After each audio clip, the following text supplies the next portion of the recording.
ज़हन प्यारे साथियों, आशा करता हूँ कि आप सभी अच्छे होंगे और मन लगाकर तो पढ़ाई कर ही रहे होंगे। डियर एस्पिरेंट्स, जैसा कि आपको मालूम है कि मैं मिस्टर कुमार स्वागत करता हूँ आपका आपके अपने एजुकेशन बायर सिविल सर्विसेज यूट्यूब चैनल में। डियर, हम एक नई शुरुआत करने जा रहे हैं 2026 यूपीएससी 2026 को ध्यान में रखते हुए, और ये शुरुआत है आपकी विजन आईएएस की टेस्ट सीरीज़ के साथ में। जी हाँ, आपने सही सुना, जो विजन आईएएस की टेस्ट सीरीज़ है इसके साथ में हम आपकी शुरुआत करने जा रहे हैं। इसमें डियर, हम आपसे विजन आईएएस की जो टेस्ट सीरीज़ है इसको हम डिस्कस करेंगे, और यहाँ पर आपको फुल लेंथ ये टेस्ट सीरीज़ उपलब्ध कराई गई है, जिसमें हम टेस्ट क्रमांक 1 से 30 तक आपसे ये टेस्ट चर्चा का बिंदु बनाएंगे। देखिए डियर, जो भी स्टूडेंट्स इस बैच से जुड़ना चाहता है, आप चाहते हैं कि आपको मेंटरशिप भी चाहिए और ख़ास तौर पर ये पीडीएफ भी चाहिए, और यदि आपका कोई भी स्टडी से रिलेटेड और किसी भी क्वेश्चन से रिलेटेड, आपका टेस्ट सीरीज से रिलेटेड, टेस्ट सीरीज में कोई क्वेश्चन है उससे रिलेटेड कोई भी आपका डाउट है, अगर आप प्रति संडे मतलब कि हर संडे को मेरे साथ जूम मीटिंग के माध्यम से अगर आप उसको क्लियर करना चाहते हैं, और कुछ ऐसे 100 ट्रिक्स कि देखिए, मैंने 2023 में मैं आपको बता दूं यूपीएससी का प्रीलिम्स क्वालिफाई किया है। ठीक है, मैंने 2023 में यूपीएससी का प्रीलिम्स क्वालिफाई किया है, और ये टफिक्स था इस बार भी। ठीक है, तो डियर, मैं आपको ये बात बता दूं कि कैसे आप उस रणनीति को फॉलो करेंगे, टेस्ट में अपने मार्क्स कैसे बढ़ा सकते हैं। अगर आपका फर्स्ट अटैम्प्ट है, सेकंड अटैम्प्ट है या थर्ड अटैम्प्ट है, आप अपने स्तर को कैसे बढ़ा सकते हैं, किन बातों का विशेष ध्यान रख सकते हैं, वगैरह वगैरह। तो कई चीज़ें मैं आपको एज ए मेंटर, मैं देखिए, मैं आज से नहीं पढ़ा रहा हूँ, मैं 2022 से पढ़ा रहा हूँ डियर। 2022 से मेरा पठन पाठन का कार्य रहा है, लेकिन मैं 2020 से इसमें लगा हुआ हूँ, और यूपीएससी में खासतौर पर मेरा 3 से 4 लास्ट 4 ईयर्स का एक अनुभव भी रहा है पठन पाठन का और पढ़ाने का। ठीक है, मैंने अदर्स भी पढ़ाया है। तो डियर, मैं आपको एक बार और बताना चाहता कि जो भी स्टूडेंट्स ये टेस्ट सीरीज़ लेना चाहते हैं, देखिए डियर, मैं आपको बता दूं, इसलिए हम आपकी सेवा में लगे हुए हैं। देखिए है क्या, ज़रा उस चीज़ को समझना। क्वेश्चन तो हम लेंगे, लेकिन चूँकि पहला टेस्ट है और इसलिए 2-4 बातें मेरी भी हैं, आप उन चीज़ों को समझें। डियर, अगर आप विजन आईएएस से टेस्ट सीरीज़, ये विजन आईएएस से ही अगर लेते हैं, तो आपको 15 से 16,000 रुपये आपको पे करना होगा। जी हाँ, आपने सही सुना, 15 से 16,000 रुपये आपको पे करना होगा। और उसके साथ साथ उसमें डाउट सेशन नहीं होता है, उसमें बहुत सारी चीज़ें एज ए मेंटरशिप नहीं होती है, क्योंकि मेरे को पता है, मैंने वो चीज़ें ऑब्जर्व की हैं डियर। ठीक है, नहीं होती है। वो टीचर आते हैं, वो सोल्व करके चले आते हैं, रिकॉर्डेड क्लास मिलती है आपको, टेस्ट सीरीज डिस्कस कर लेते हैं, बात खत्म। लेकिन आप उनसे कम्युनिकेट नहीं कर पाते हैं, बहुत ही rare of the rare cases में आप कर पाते हैं। लेकिन यहाँ पर आपको फुल और फाइनल तरीके से सारी, अगर आपको लगता है कि सर ये क्वेश्चन है, तो वो भी आपका डिस्कस किया जाएगा। परंतु डियर, यहाँ पर ज़रा समझना, हमने ये टेस्ट सीरीज़, मेरी बात हुई थी, ठीक है, जो एजुकेशन बायर संस्था जिसकी है, मैं तो देखिए टीचिंग करता हूँ इस पर। ठीक है, मैं पठन पाठन का काम करता हूँ, तो मेरे को इंटरेस्ट भी आता है आपके साथ कम्युनिकेट करने का, लेकिन इसके फाउंडर अलग हैं। ठीक है, आपके सामने कभी फ्यूचर में वो आ जाएंगे कि जो इसके फाउंडर हैं।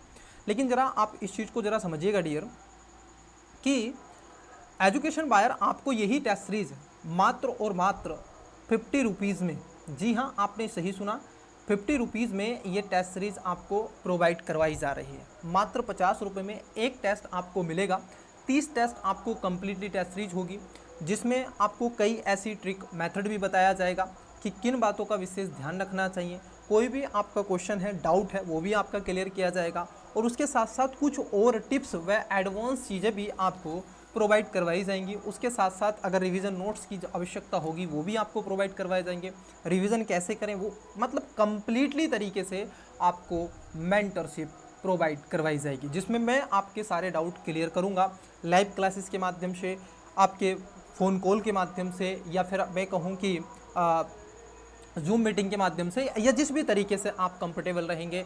जो भी स्टूडेंट्स इस पीडीएफ को, मतलब कि इस सीरीज़ को क्या करेगा, परचेज करेगा, तो उसका एक अलग से ग्रुप भी बनाया जाएगा उन स्टूडेंट्स का, और उन स्टूडेंट्स से पर्सनली चीज़ें, डाउट भी उनके क्लियर किए जाएंगे।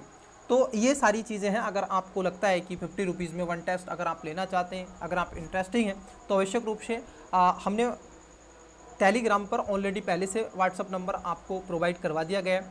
कई स्टूडेंट्स ने टेस्ट सीरीज अब तक ले भी ली है डियर, ठीक है। चलिए तो आइए आज की क्लास की तरफ पहला क्वेश्चन हम लेके चलते हैं। लेकिन अभी आपको क्या करना है, यदि अभी तक चैनल को सब्सक्राइब नहीं किया है तो कर लो, वीडियो को लाइक कर दो। अगर आप नहीं भी लोगे लेकिन आपको फिर PDF नहीं मिलेगी, मेंटरशिप नहीं मिलेगी और भी बहुत सारी चीज़ें नहीं मिलेगी, आप उनसे वंचित रह जाओगे। हाँ, आपको क्लास कंटिन्यूअसली मिलेगी डियर, आपके साथ में हम क्वेश्चन डिस्कस करेंगे।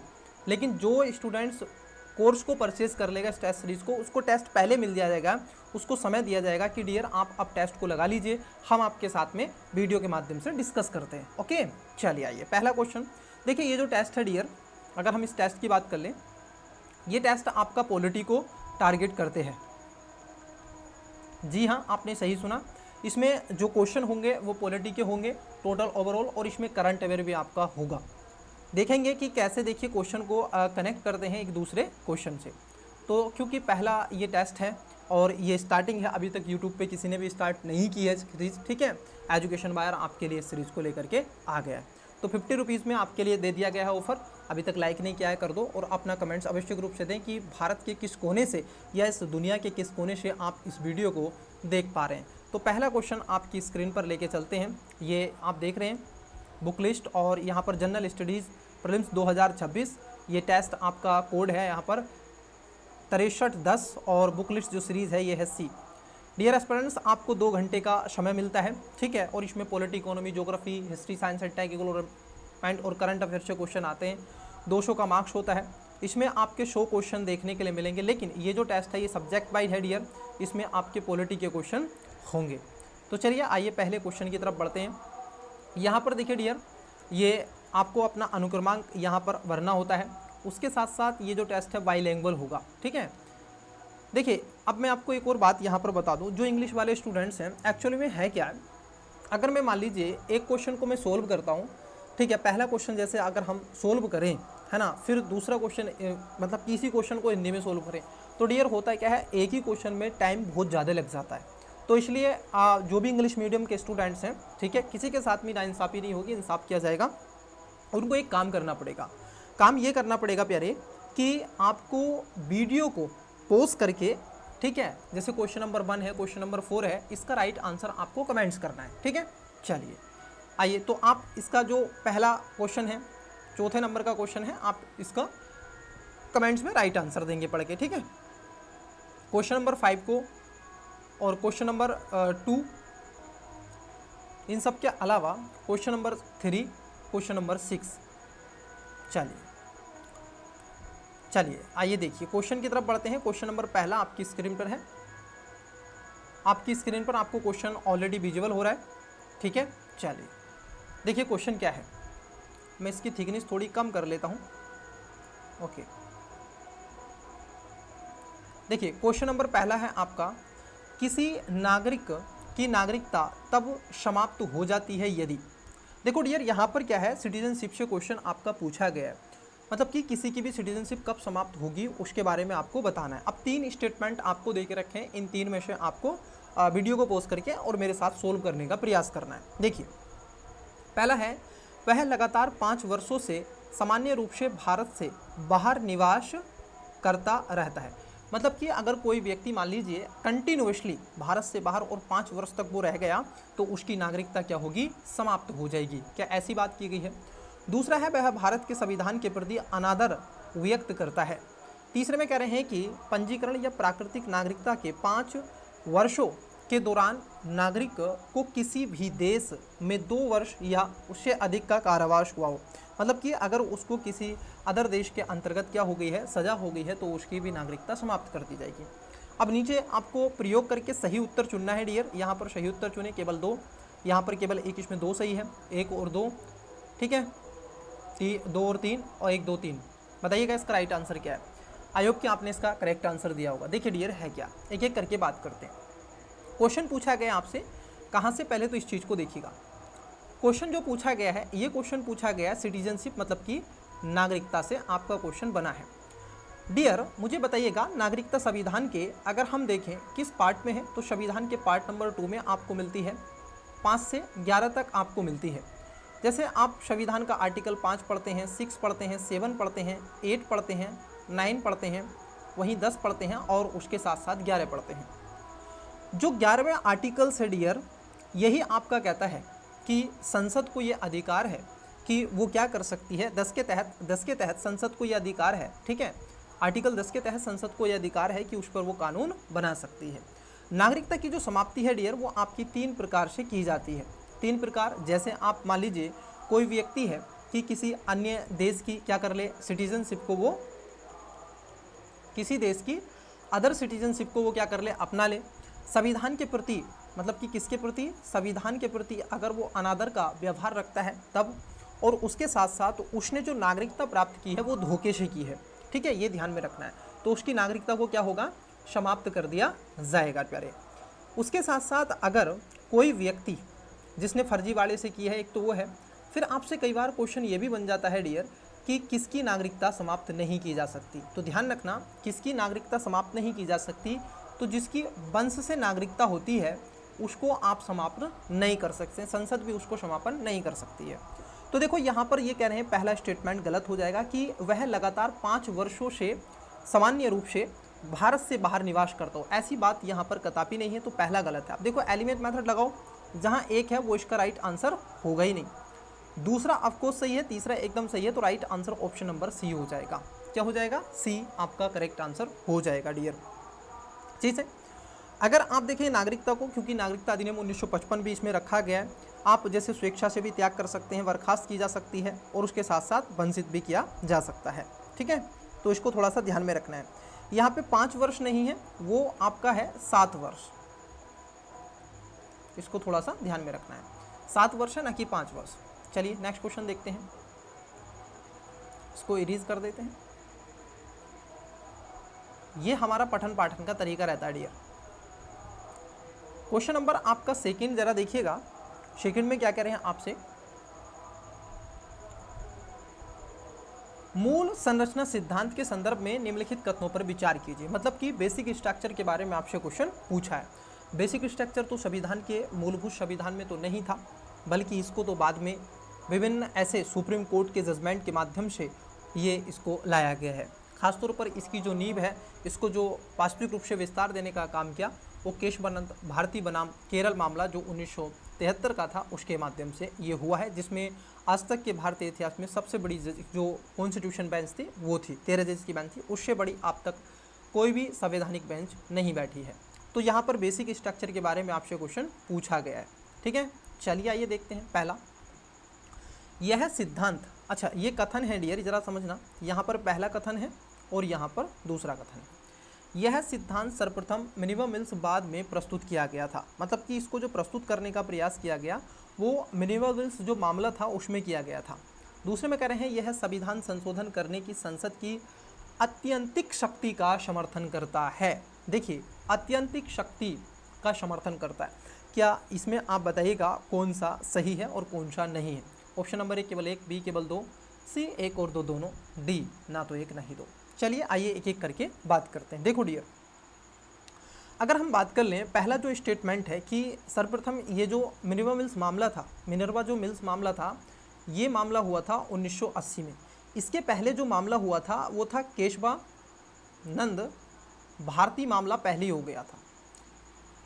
केशवानंद भारती तो पहली हो गया था 1973, तो इसमें इसकी नींव रखी गई थी डियर, ना कि आप देखोगे मिनर्वा मिल्स मामले में रखी गई थी, ठीक है। चलिए, तो यहाँ पर इसकी पुष्टि की थी, पहला तो इसमें गलत है।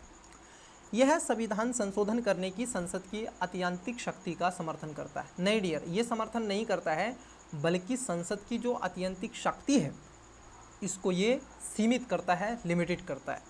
मान लीजिए कि संसद ने कोई कानून बनाया, संविधान में संशोधन करने का प्रयास किया, ऐसे में सुप्रीम कोर्ट पहुंच गया मामला कि महोदय आप जो ये अमेंडमेंट लेकर के आ रहे हैं ये संविधान के बेसिक स्ट्रक्चर का उल्लंघन है, मतलब कि मूल संविधान की जो संरचना है उसका उल्लंघन करता है, और इसका निर्धारण करने का जो राइट्स है वो भारतीय सर्वोच्च न्यायालय को है, मतलब कि सुप्रीम कोर्ट को है।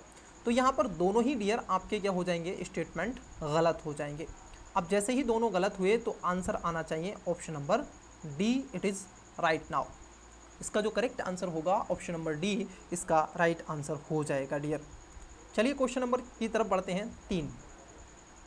वीडियो को पोस्ट करके बताइएगा इसका भी राइट आंसर।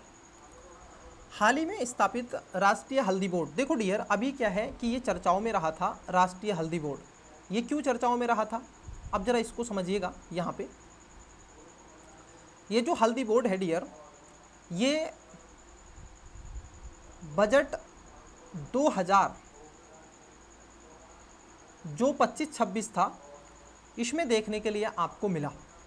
और ये जो हल्दी बोर्ड है इसका उद्देश्य रखा गया है कि भारत में हल्दी के उत्पादन को बढ़ावा देना, साथ ही साथ इसके उपभोग को जागरूक करना, लोगों को इसके बारे में, किसानों को अवेयरनेस करना, यहाँ तक कि केंद्रीय स्तर पर, अंतर्राष्ट्रीय स्तर पर व्यापारिक गतिविधियों को बढ़ाना और उसके साथ साथ इसमें FDI को निवेश करने के लिए प्रोत्साहन करना।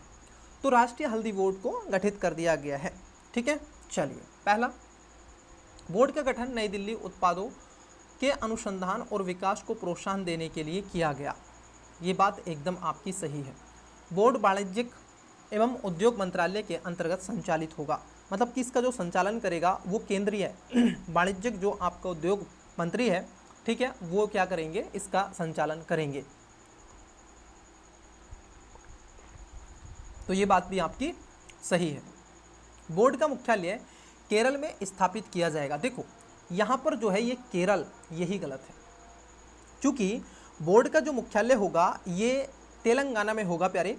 तीसरा यहाँ पर गलत है, कहाँ पर होगा, तेलंगाना। तेलंगाना में कहाँ पर होगा ये भी ध्यान रखना। एक वहाँ पे जिला है Nizamabad,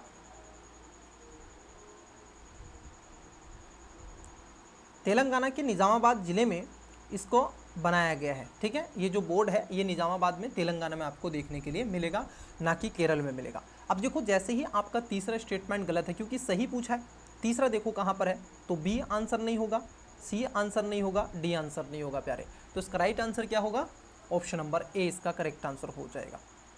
it is easy and PG. तो ये क्वेश्चन कैसा था, इसको थोड़ा ध्यान में रखना है। ये आपका करंट अफेयर्स क्वेश्चन था। ठीक है, ये आपका करंट अफेयर पर आधारित क्वेश्चन है प्यारे। तो ऐसे क्वेश्चन भी आपको देखने के लिए मिलेंगे। अब मान लीजिए इसमें किसी स्टूडेंट्स का डाउट है, पहली बात तो डाउट बचेगा नहीं, क्योंकि मैंने इसको 360 डिग्री कवर कर दिया है और लिंक कर दिया है कहाँ से ये पूछा गया है। तो बजट से क्वेश्चन आते हैं, ऑफकोर्स आते हैं। आइए क्वेश्चन नंबर देखते हैं आपका 4 नंबर के क्वेश्चन को समझते हैं।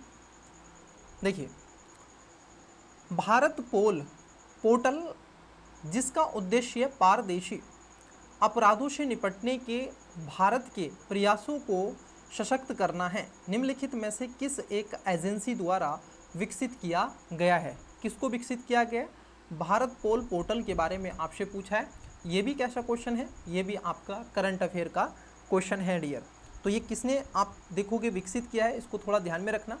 ये केंद्रीय जो जांच ब्यूरो है इसके माध्यम से इसको क्या किया गया है, विकसित किया गया है। ठीक है, केंद्रीय जांच ब्यूरो जो आपकी CBI है, इसने इसको खासतौर पर अंतर्राष्ट्रीय जो पुलिस सहयोग के माध्यम से पारदर्शी अपराधों को विरोध में सहायता करना है, त्वरित कार्रवाई और एक प्रसारण केंद्र के रूप में काम करना है। ठीक है, जैसे विजय माल्या वगैरह वगैरह, ऐसे लोगों के प्रति इसको बहुत ज़्यादा सजग करने का प्रयास किया गया है। एकीकृत मंच है, ये यूनिफाइड प्लेटफॉर्म है। ये खासतौर पर NCV न्यू दिल्ली में खासतौर पर CBI के तहत ये काम करता है। इसमें SP और CP ये पुलिस यहाँ पर एकीकृत करता है। सरलीकृत अनुरोध तंत्र के रूप में भी काम करता है और साथ ही साथ त्वरित सूचना प्रसार, इंटरपोल नोटिस में इसके उपयोग की वृद्धि को मतलब कि बढ़ाने का प्रयास भी इसमें किया गया है। क्षमता निर्माण और प्रशिक्षण को भी ये बढ़ावा देता है। तो मतलब कहने का तात्पर्य यह है, इसका मूलभूत उद्देश्य यही है कि कुछ अपराधी ऐसे होते हैं जो भारत में अपराध करते हैं और फिर दूसरे कंट्रीज़ में, दूसरे देशों में चले जाते हैं, उनको कैसे पकड़ा जाए, उनको कैसे उनके प्रति कार्रवाई हो, उस पर यह काम करता है। तो इसका जो राइट आंसर है ऑप्शन नंबर ए हो जाएगा। क्वेश्चन देखिएगा 5। आई होप कि आपको क्वेश्चन दिख रहा होगा, मैं ये सोच के चल रहा हूँ। बिल्कुल आपको क्वेश्चन एकदम से अच्छे से क्या हो रहा है, ऑब्जर्व भी हो रहा है और आप इसको पढ़ भी पा रहे हैं। ठीक है, अगर नहीं दिख रहा है तो मैं आपको पढ़ देता हूँ। ठीक है, चलिए। अच्छा, जूम कर दूं? कई स्टूडेंट्स कह रहे हैं सर जूम कर दो। ओके, लीजिए स्टूडेंट्स। लेकिन जूम करने के पश्चात क्या है कि क्वेश्चन विकल्प इसके कट जा रहे हैं, ठीक है, हम इतना जूम नहीं कर पाएंगे ताकि आपको क्वेश्चन में थोड़ी दिक्कत हो। देखिए क्वेश्चन नंबर 5 है आपका, भाषाई अल्पसंख्यक वर्गों के लिए विशेष अधिकारी के संदर्भ में निम्नलिखित कथनों पर विचार कीजिए। अब ये डियर भाषाई जो अल्पसंख्यक हैं ये लगातार चर्चाओं में रहा है। जरा समझना, ये जो अल्पसंख्यक का मुद्दा है भारत में कंटिन्यूअसली बना हुआ है। अभी आपने जो अलीगढ़ मुस्लिम यूनिवर्सिटी का मामला सुना होगा, अलीगढ़ मुस्लिम AMU यूनिवर्सिटी का इसका मामला सुना होगा, जो उसके अध्यक्ष हैं वगैरह वगैरह, चेयरमैन, ठीक है, उनका मामला सुना होगा। उसके साथ साथ आपने ये भी मैटर सुना होगा डियर, जो संविधान में आपने फंडामेंटल राइट्स पढ़े हैं उसमें खासतौर पर 29 और 30 भी आपने देखे हैं जो अल्पसंख्यकों के हितों की बात करते हैं। उसके साथ साथ CAA भी आपने पढ़ा होगा, सिटीजनशिप अमेंडमेंट जो आपका हुआ था 2019 का, वो भी आपने पढ़ा है। उसमें भी कहा गया था कि अल्पसंख्यक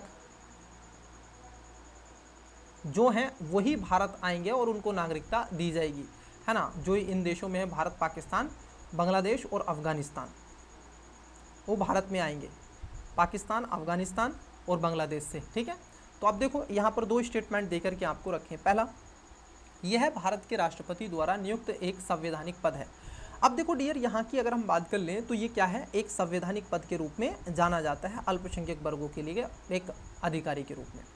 दूसरा है, यह संविधान के तहत भाषाई और धार्मिक अल्पसंख्यक वर्गों के लिए उपबंधित रक्षोपाय से संबंधित सभी मामलों पर, यहाँ पर देखो स्टेटमेंट थोड़ा सा समझो, यहाँ पर क्या कह दिया, सभी मामलों का अन्वेषण कर सकता है, एक संभावना भी दिखा रहा है और उसके साथ साथ यहाँ पर ऑल की बात भी कर रहा है। और पूछा गया है कौन सा सही है। देखिए डियर, अगर हम बात कर लें अल्पसंख्यक के बारे में तो मूल रूप से भारतीय संविधान में भाषाई अल्पसंख्यकों का कोई प्रावधान नहीं किया गया, लेकिन राज्य पुनर्गठन जो आपका 1953 और 55 का हुआ था, उसके माध्यम से जब आपका एक अमेंडमेंट हुआ था 7th कॉन्स्टिट्यूशन अमेंडमेंट्स, ये आपका 1956 में किया गया था।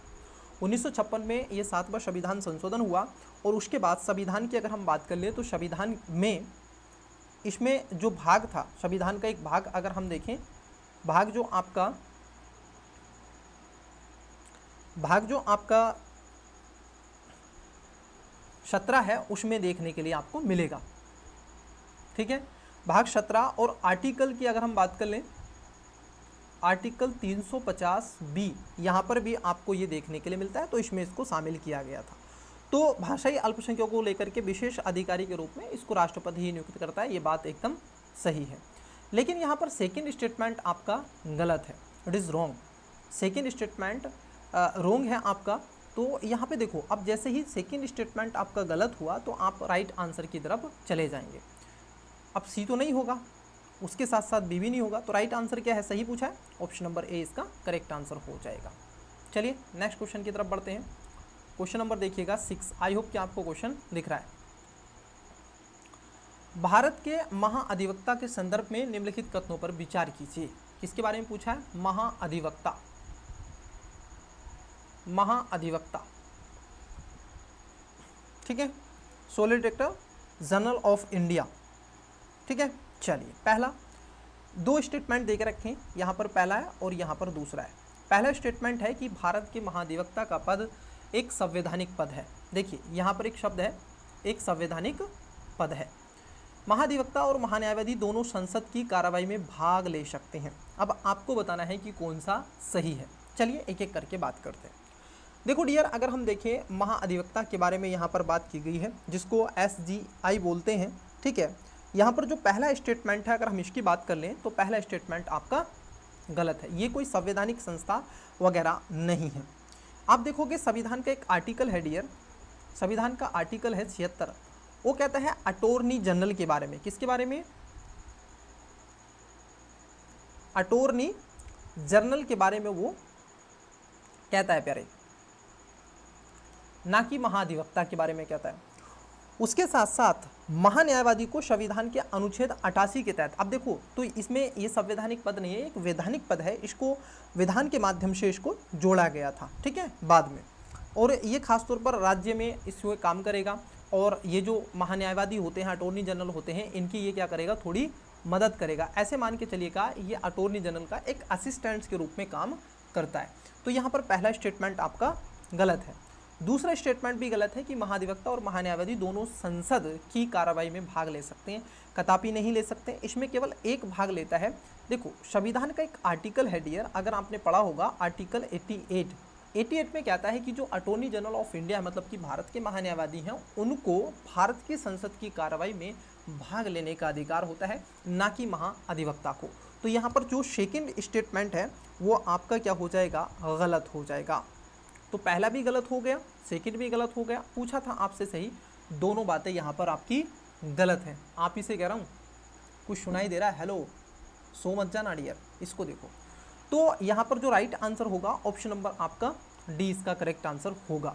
ठीक है, आप केवल आपके पेरेंट्स की ही जिम्मेदारी नहीं है, ठीक है, आपका सिलेक्शन आपकी ही जिम्मेदारी नहीं है, हमारी भी जिम्मेदारी है डियर, ताकि आपको हर एक चीज़ अच्छे से एनालिसिस की जाए और आपको बताई जाए। तो इसका राइट आंसर क्या होगा, क्वेश्चन नंबर 6 का डी इसका राइट आंसर हो जाएगा। इंग्लिश मीडियम प्यारे मेरे बहनों और भाइयों, क्वेश्चन नंबर 7 और 10 का आपको राइट आंसर दें, वीडियो को पोस्ट करके राइट आंसर दें। क्वेश्चन नंबर है आपका 8 और फिर उसके बाद में है आपका 11 नंबर। Which of the following are the devices of the direct, जो आपका डायरेक्ट डेमोक्रेसी। तो यहाँ पर डायरेक्ट डेमोक्रेसी के बारे में पूछा गया, और ये देखो ये जो क्वेश्चन बनाया ना, ये यूपीएससी के पीवाईक्यू में भी क्वेश्चन पूछा गया। 2022 और 23 का आप पेपर देखोगे, वहाँ पर आपको मिलेगा डायरेक्ट इनडायरेक्ट, आई थिंक 20 में पूछा था, सॉरी 20-21 में पूछा है ये डायरेक्ट इनडायरेक्ट जो आपकी डेमोक्रेसी के बारे में। तो बड़ा ही ईजी सा क्वेश्चन है ना, तो ऐसे क्वेश्चनों को नहीं छोड़ना चाहिए। क्वेश्चन नंबर 9 और क्वेश्चन नंबर आपका 12, यहाँ पर कंसिडर द फॉलोइंग स्टेटमेंट देके रखा है, और ये पूछा गया फेडरल फीचर। ठीक है, federal feature of the constitution of India, मतलब कि भारतीय संविधान के आपको बताना है फेडरल फीचर कौन कौन से।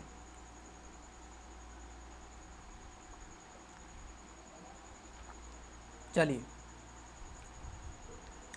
क्वेश्चन है आपका 7 नंबर, देखते हैं 7 नंबर का क्वेश्चन क्या कहता है। देखिए, निम्नलिखित कथनों पर विचार कीजिए। यहाँ पर कथन है और उसके साथ साथ उद्देशिका में मतलब कि 2 कथन और कारण आपको देके रखा है, और बताना है कि इनमें से कौन से सही है ना।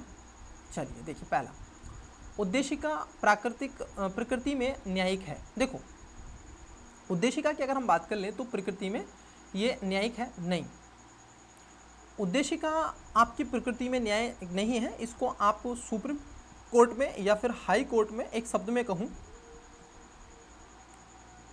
तो आप न्यायालय में इसको चुनौती नहीं दे सकते। जैसे आप फंडामेंटल राइट्स के तहत चले जाते हैं कि हमारे फंडामेंटल जो अधिकार हैं वो छीन लिए गए हैं, लेकिन इसमें आप नहीं जा सकते।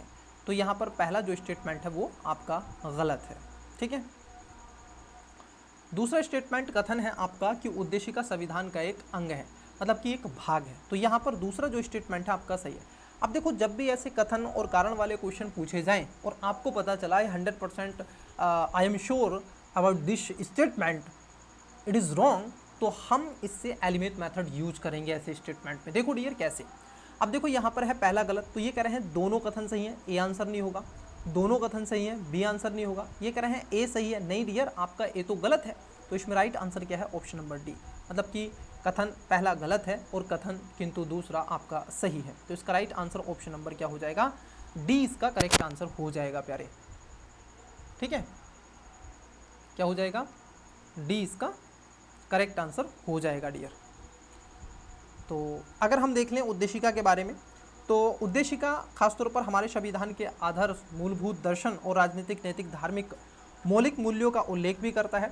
ये संविधान सभा के आदर्श के रूप में इसको आप देखोगे, इसको जो लाया गया था उद्देशिका को, पंडित नेहरू के द्वारा इसको लाया गया था 13 दिसंबर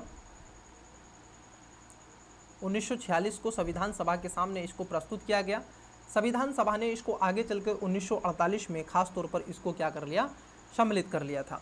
फिर उस पर बहुत ज़्यादा वाद विवाद होते चले गए, क्या ये संविधान का भाग है, क्या इसमें संशोधन किया जा सकता है। ऐसे ही आप देखोगे बेरोवाड़ी मामला आया, ठीक है, गोखलनाथ बनाम केरल, ये भी आए मामले। फिर उसके बाद में केशवानंद भारती मामला आया और उसने खास तौर पर यह निर्धारित कर दिया कि जो प्रस्तावना है, प्रेम्बल है भारतीय संविधान की, वो इसका एक भाग है और इसमें संशोधन किया जा सकता है, लेकिन इसको बदला नहीं जा सकता है, ठीक है, और इसको न्यायालय में चुनौती नहीं दे सकते हैं।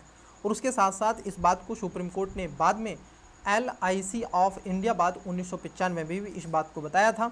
उच्चतम न्यायालय ने पुनः इस बात की पुष्टि की कि उद्देशिका संविधान का एक आंतरिक भाग है, मतलब कि इसका एक भाग है, और अभी तक एक बार इसमें अमेंडमेंट हुआ है, ठीक है। तो क्वेश्चन नंबर 7 में आपको बताना है कि जो प्रस्तावना है, प्रस्तावना में कब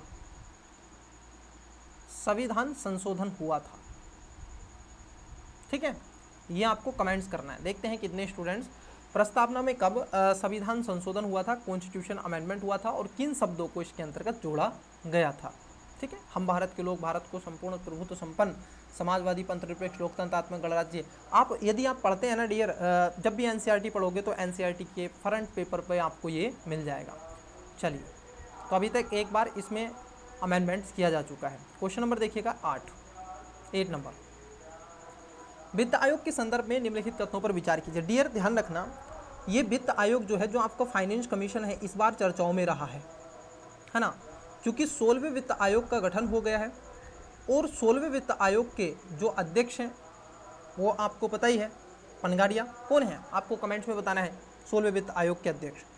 और खासतौर पर ये अपनी संरचना 2026 में ही देगा, तो उससे कई ऐसे क्वेश्चन बनेंगे, क्योंकि लगातार यहाँ से क्वेश्चन 2023 में क्वेश्चन बना है, 24 में क्वेश्चन बना है, 21 में क्वेश्चन बना है, कंटिन्यूअसली 22 में भी यहाँ से एक क्वेश्चन बना है, मतलब कि यहाँ से घुमा करके इधर से कान पकड़े, चाहे इधर से कान पकड़े, चाहे इधर से कान पकड़े, चाहे ऐसे कान पकड़े, चाहे ये ऐसे कान पकड़े, मतलब कि UPSC आपसे कान पकड़ रहा है, लगा पकड़ कान ही रहा है डियर।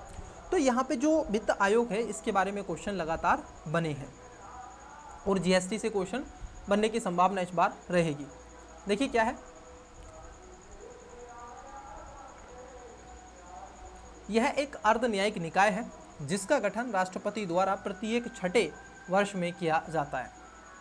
क्या है डियर, यह एक कैसा निकाय है उसके बारे में आपको बताया गया है, और फिर उसके बाद में इसका जो गठन है वो प्रत्येक 6ठे वर्ष में किया जाता है। जरा समझना, इस चीज को थोड़ा समझना। देखो, ये पहला स्टेटमेंट आपका गलत है, क्योंकि ये 6ठे वर्ष में नहीं होता है डियर, ये 5वें वर्ष में होता है।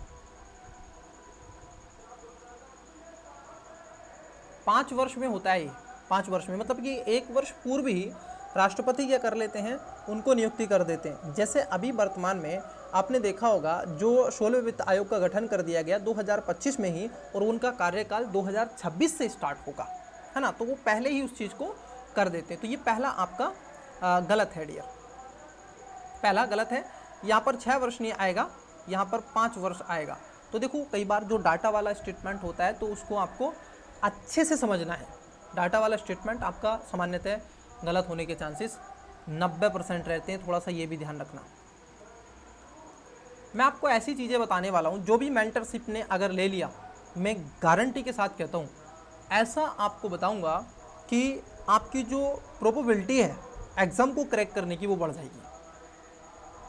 वो 10 से 20% मैं गारंटी लेता हूँ आपकी प्रोबेबिलिटी बढ़ जाएगी। और मैं आपके प्रीलिम्स में अगर आप जितने भी क्वेश्चन अटेम्प्ट करते हैं और आपके गलत होते हैं, तो मैं इस बात की गारंटी लेता हूँ और दावा कर सकता हूँ, मैं उसमें से आपके 10 से 15 से 20 क्वेश्चन तक राइट करवा दूँगा। लेकिन उसके लिए आपको कठिन परिश्रम करना पड़ेगा, कंटिन्यूअसली जुड़ना पड़ेगा, और जो हम ये टेस्ट सीरीज लेकर के आए हैं, इस मेंटरशिप को ज्वाइन करना पड़ेगा आपको। ठीक है डियर, चलिए, तो यहाँ पर ये आपका गलत है। दूसरा है, किसी उच्च न्यायालय के मुख्य न्यायाधीश को इसका अध्यक्ष नियुक्त किया जा सकता है। देखो, कोई स्पेसिफिक ऐसा नहीं है कि यही पर्सन होना चाहिए। बेसिकली वो क्या है, विधि की सारी चीज़ें जानता हो और किस तरीके से फाइनेंशियली चीज़ें होती हैं वो समझता हो। और अब तक एक बार 1951 में खासतौर पर वित्त आयोग के अध्यक्ष के रूप में इस बात को चुना भी गया था, और सर्वोच्च न्यायालय के मुख्य न्यायाधीश थे जिनको बोलते हैं PV राजमन्नार। ये चौथे वित्त आयोग के अध्यक्ष थे। कौन थे? PV राजमन्नार, ये बने थे। और ये कौन थे? सुप्रीम कोर्ट के जज थे और कभी कैवे नंबर के थे ये 4th नंबर के आपके फाइनेंस कमीशन के अध्यक्ष रह चुके हैं। ओके, तो बनाया जा सकता है ऑफकोर्स, ये बात सही है। इसकी अनुशंसाएं केवल सलाहकारी प्रकृति की होती हैं। देखो यहाँ पर एक शब्द है ओनली, ये ध्यान रखना। कई बार पॉलिटी के क्वेश्चन पूछते समय आपसे एक शब्द को बहुत ज़्यादा आपका पाला पड़ेगा, आप टेस्ट सीरीज में भी ऑब्जर्व करोगे, बाध्य शब्द कि बाध्यकारी है ना। तो ऐसा नहीं है, संविधान के अंदर बाध्यकारी चीज़ें बहुत ही रेयर ऑफ रेयर कंडीशन में है, कोई बाध्यकारी इसमें नहीं है। तो ये बात भी एकदम सही है, केवल ये सलाहकारी होता है। ऐसा नहीं है कि सरकार के ऊपर ये कोई प्रेशर करता है या फिर किस तरीके से ये कहता है कि आपको करना पड़ेगा ही पड़ेगा, ऐसा इसमें डियर कुछ नहीं होता है। तो यहाँ पर जो पहला स्टेटमेंट है वो गलत है, दूसरा स्टेटमेंट सही है, तीसरा आपका सही है। तो कितने सही हैं ये पूछा है, पेयर वाला क्वेश्चन है, तो केवल इसमें 2 आपके सही हैं। अब देखो ट्रिक इसमें क्या हो जाएगा, जैसे केवल शब्द है, अगर आप देखें इसको समझें तो ये केवल जो है इसकी सलाहकारी प्रकृति की होती हैं। और संविधान के आर्टिकल्स आप देखोगे वित्त आयोग के बारे में, संविधान का एक आर्टिकल आपने पढ़ा होगा ऑलरेडी 280, उसमें बताया गया है कि जो ये संविधान, क्योंकि एक संगठन है, संवैधानिक एक संस्था है वित्त आयोग, इसका प्रावधान और अर्धन्यायिक है, जिसका गठन राष्ट्रपति द्वारा प्रत्येक 5 वर्ष को, ठीक है, पूर्वोत्तर 1 वर्ष पहले ही कर लिया जाता है, तो इसको थोड़ा सा ध्यान में रखना है। वित्त आयोग में एक अध्यक्ष होता है, 4 अन्य सदस्य होते हैं जिन्हें राष्ट्रपति नियुक्त करता है। तो कितने होते हैं इसमें, टोटल 5 सदस्य होते हैं। एक कौन होते हैं, एक इसमें अध्यक्ष होते हैं, एक इसमें अध्यक्ष होते हैं, और 4 जो होते हैं ये इसके अन्य सदस्य देखने के लिए मिलते हैं। तो टोटल मिलाकर के 5 सदस्य इसमें होते हैं। तो पहला इसमें गलत है डियर, दूसरा और तीसरा आपका सही है। तो केवल और केवल इसमें right answer option number B हो जाएगा, इसमें केवल 2 आपके सही हैं। चलिए नेक्स्ट क्वेश्चन की तरफ बढ़ते हैं। और इसकी जो सलाह होती है, ये सलाह खास तौर पर होती है कि जो आपने टैक्स रिवेन्यू आपका कितना हुआ है, ठीक है, टैक्स रिवेन्यू कितना हुआ है उसको खास तौर पर क्या करता है, टैक्स रिवेन्यू को ये क्या करेगा कि उसको कैसे डिस्ट्रीब्यूट किया जाए, कैसे उसका वितरण किया जाए, केंद्र और राज्य के स्तर पर उसको दिखाने का प्रयास करता है। तो कहने का तात्पर्य यहाँ पर क्या है, आपका जो राइट आंसर होगा ऑप्शन नंबर बी हो जाएगा। सजेस्ट करता है ये सेंट्रल गवर्नमेंट को, ठीक है। चलिए क्वेश्चन नंबर है 9। हाल ही में संयुक्त राज्य अमेरिका में नोरो वायरस के मामले में उल्लेखनीय वृद्धि दर्ज की गई है। नोरो वायरस प्रसारित होता है। अब देखो वायरस के बारे में क्वेश्चन पूछा है। 2020 एक ऐसा समय आया इस पृथ्वी पर और इस दुनिया भर में जिसने वायरस को लगभग सभी को याद करवा दिया, है ना। जिनका बर्थ आफ्टर 2021 से रहा है, ठीक है, 21 से, तो उनको तो शायद इस चीज़ के बारे में वो अनुभव भी नहीं कर पाएंगे, सोच भी नहीं पाएंगे। लेकिन जो आप हैं, हम हैं, फैमिली है, तो उन सब ने उस चीज़ को ऑब्जर्व किया है। तो वायरस से लोग बहुत अच्छे से कोविड पैंडेमिक के बाद परिचित हो गए हैं। अब देखो यहाँ पर क्या है, 3 स्टेटमेंट दे के रखे हैं। पहला, दूषित भोजन या जल के सेवन से, मतलब कि अगर आपका जल बेकार है, दूषित है, भोजन भी आपका बेकार है, दूषित है, तो उससे आपको क्या हो सकता है, ये वायरस देखने के लिए मिल सकता है। बिल्कुल ये बात एकदम सही है। मल मुख, मतलब कि जो आपका फेकल और ओरल होता है, कोई व्यक्ति छींकते हैं, कफ वगैरह हो जाता है, फ्रेश होने के लिए जाते हैं, तो वो टॉयलेट्स वगैरह उससे भी यूज करने से ये हो जाता है। यदि सेकेंड पर्सन उसको करता है तो उसमें संक्रमण देखने के लिए मिलता है। संक्रमित व्यक्ति से सीधे संपर्क आने जैसे हाथ मिलाना आदि से भी ये क्या है, फैलता है। तो सही इसमें पूछा है, तो इसमें सभी आपके सही हो जाएंगे। ये क्या था, ये करंट अफेयर से संबंधित आपका क्वेश्चन था, ठीक है, करंट अफेयर से संबंधित ये क्वेश्चन है। और अमेरिका के centre for disease control and preservation में जो नोरो वायरस है, इसमें उल्लेखनीय वृद्धि देखी गई है। ये कभी कभी स्टाम फ्लू या फिर स्टमक वग भी इसको कहा जाता है। इसका नाम एक और है जिसको हम बोलते हैं स्टमक वग या स्टमक, इसको फ्लू भी कहते हैं, ठीक है। तो ये ध्यान में रखना है, स्टमक बग पूछा जा सकता है या फिर आपसे नोरो वायरस भी पूछा जा सकता है एज ए वनडे। और ये टेस्ट सीरीज पीसीएस के लिए भी आपको बहुत ज़्यादा हेल्प करेगी, ठीक है। उसके साथ साथ इसका ये कोई नोरो वायरस फ्लू से संबंधित नहीं है, ध्यान रखना। और ये फ्लू का एक कारक इन्फ्लुएंजा वायरस होता है। जो नोरो वायरस है, एक तरीके से ये क्यों बनता है, एक्यूट गैस्ट्रोएंटोराइटिस के कारण ये बन जाता है, जैसे जो कि पेट या आंतों में सूजन वगैरह इससे देखने के लिए भी मिलता है। इसके लक्षण जैसे मलती आना, मतलब कि वोमिटिंग हो जाना, उसके साथ साथ किसी को लूज मोशन हो जाना, वमन इत्यादि हो जाता है।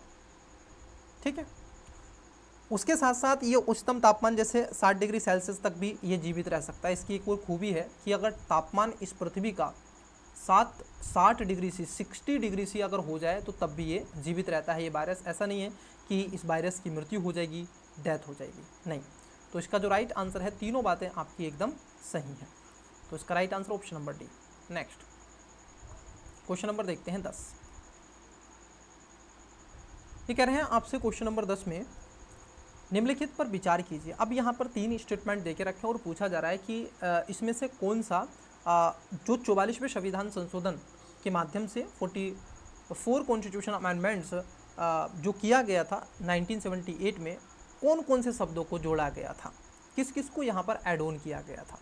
अब जिस स्टूडेंट ने कॉन्स्टिट्यूशन अमेंडमेंट्स पढ़े हैं तो वो तो खासतौर पर इस चीज़ को ऑब्जर्व कर लेगा और वो खासतौर पर इसका राइट आंसर भी दे देगा। देखिए, पहला, बालकों के स्वास्थ्य विकास के लिए अवसरों को सुरक्षित करना।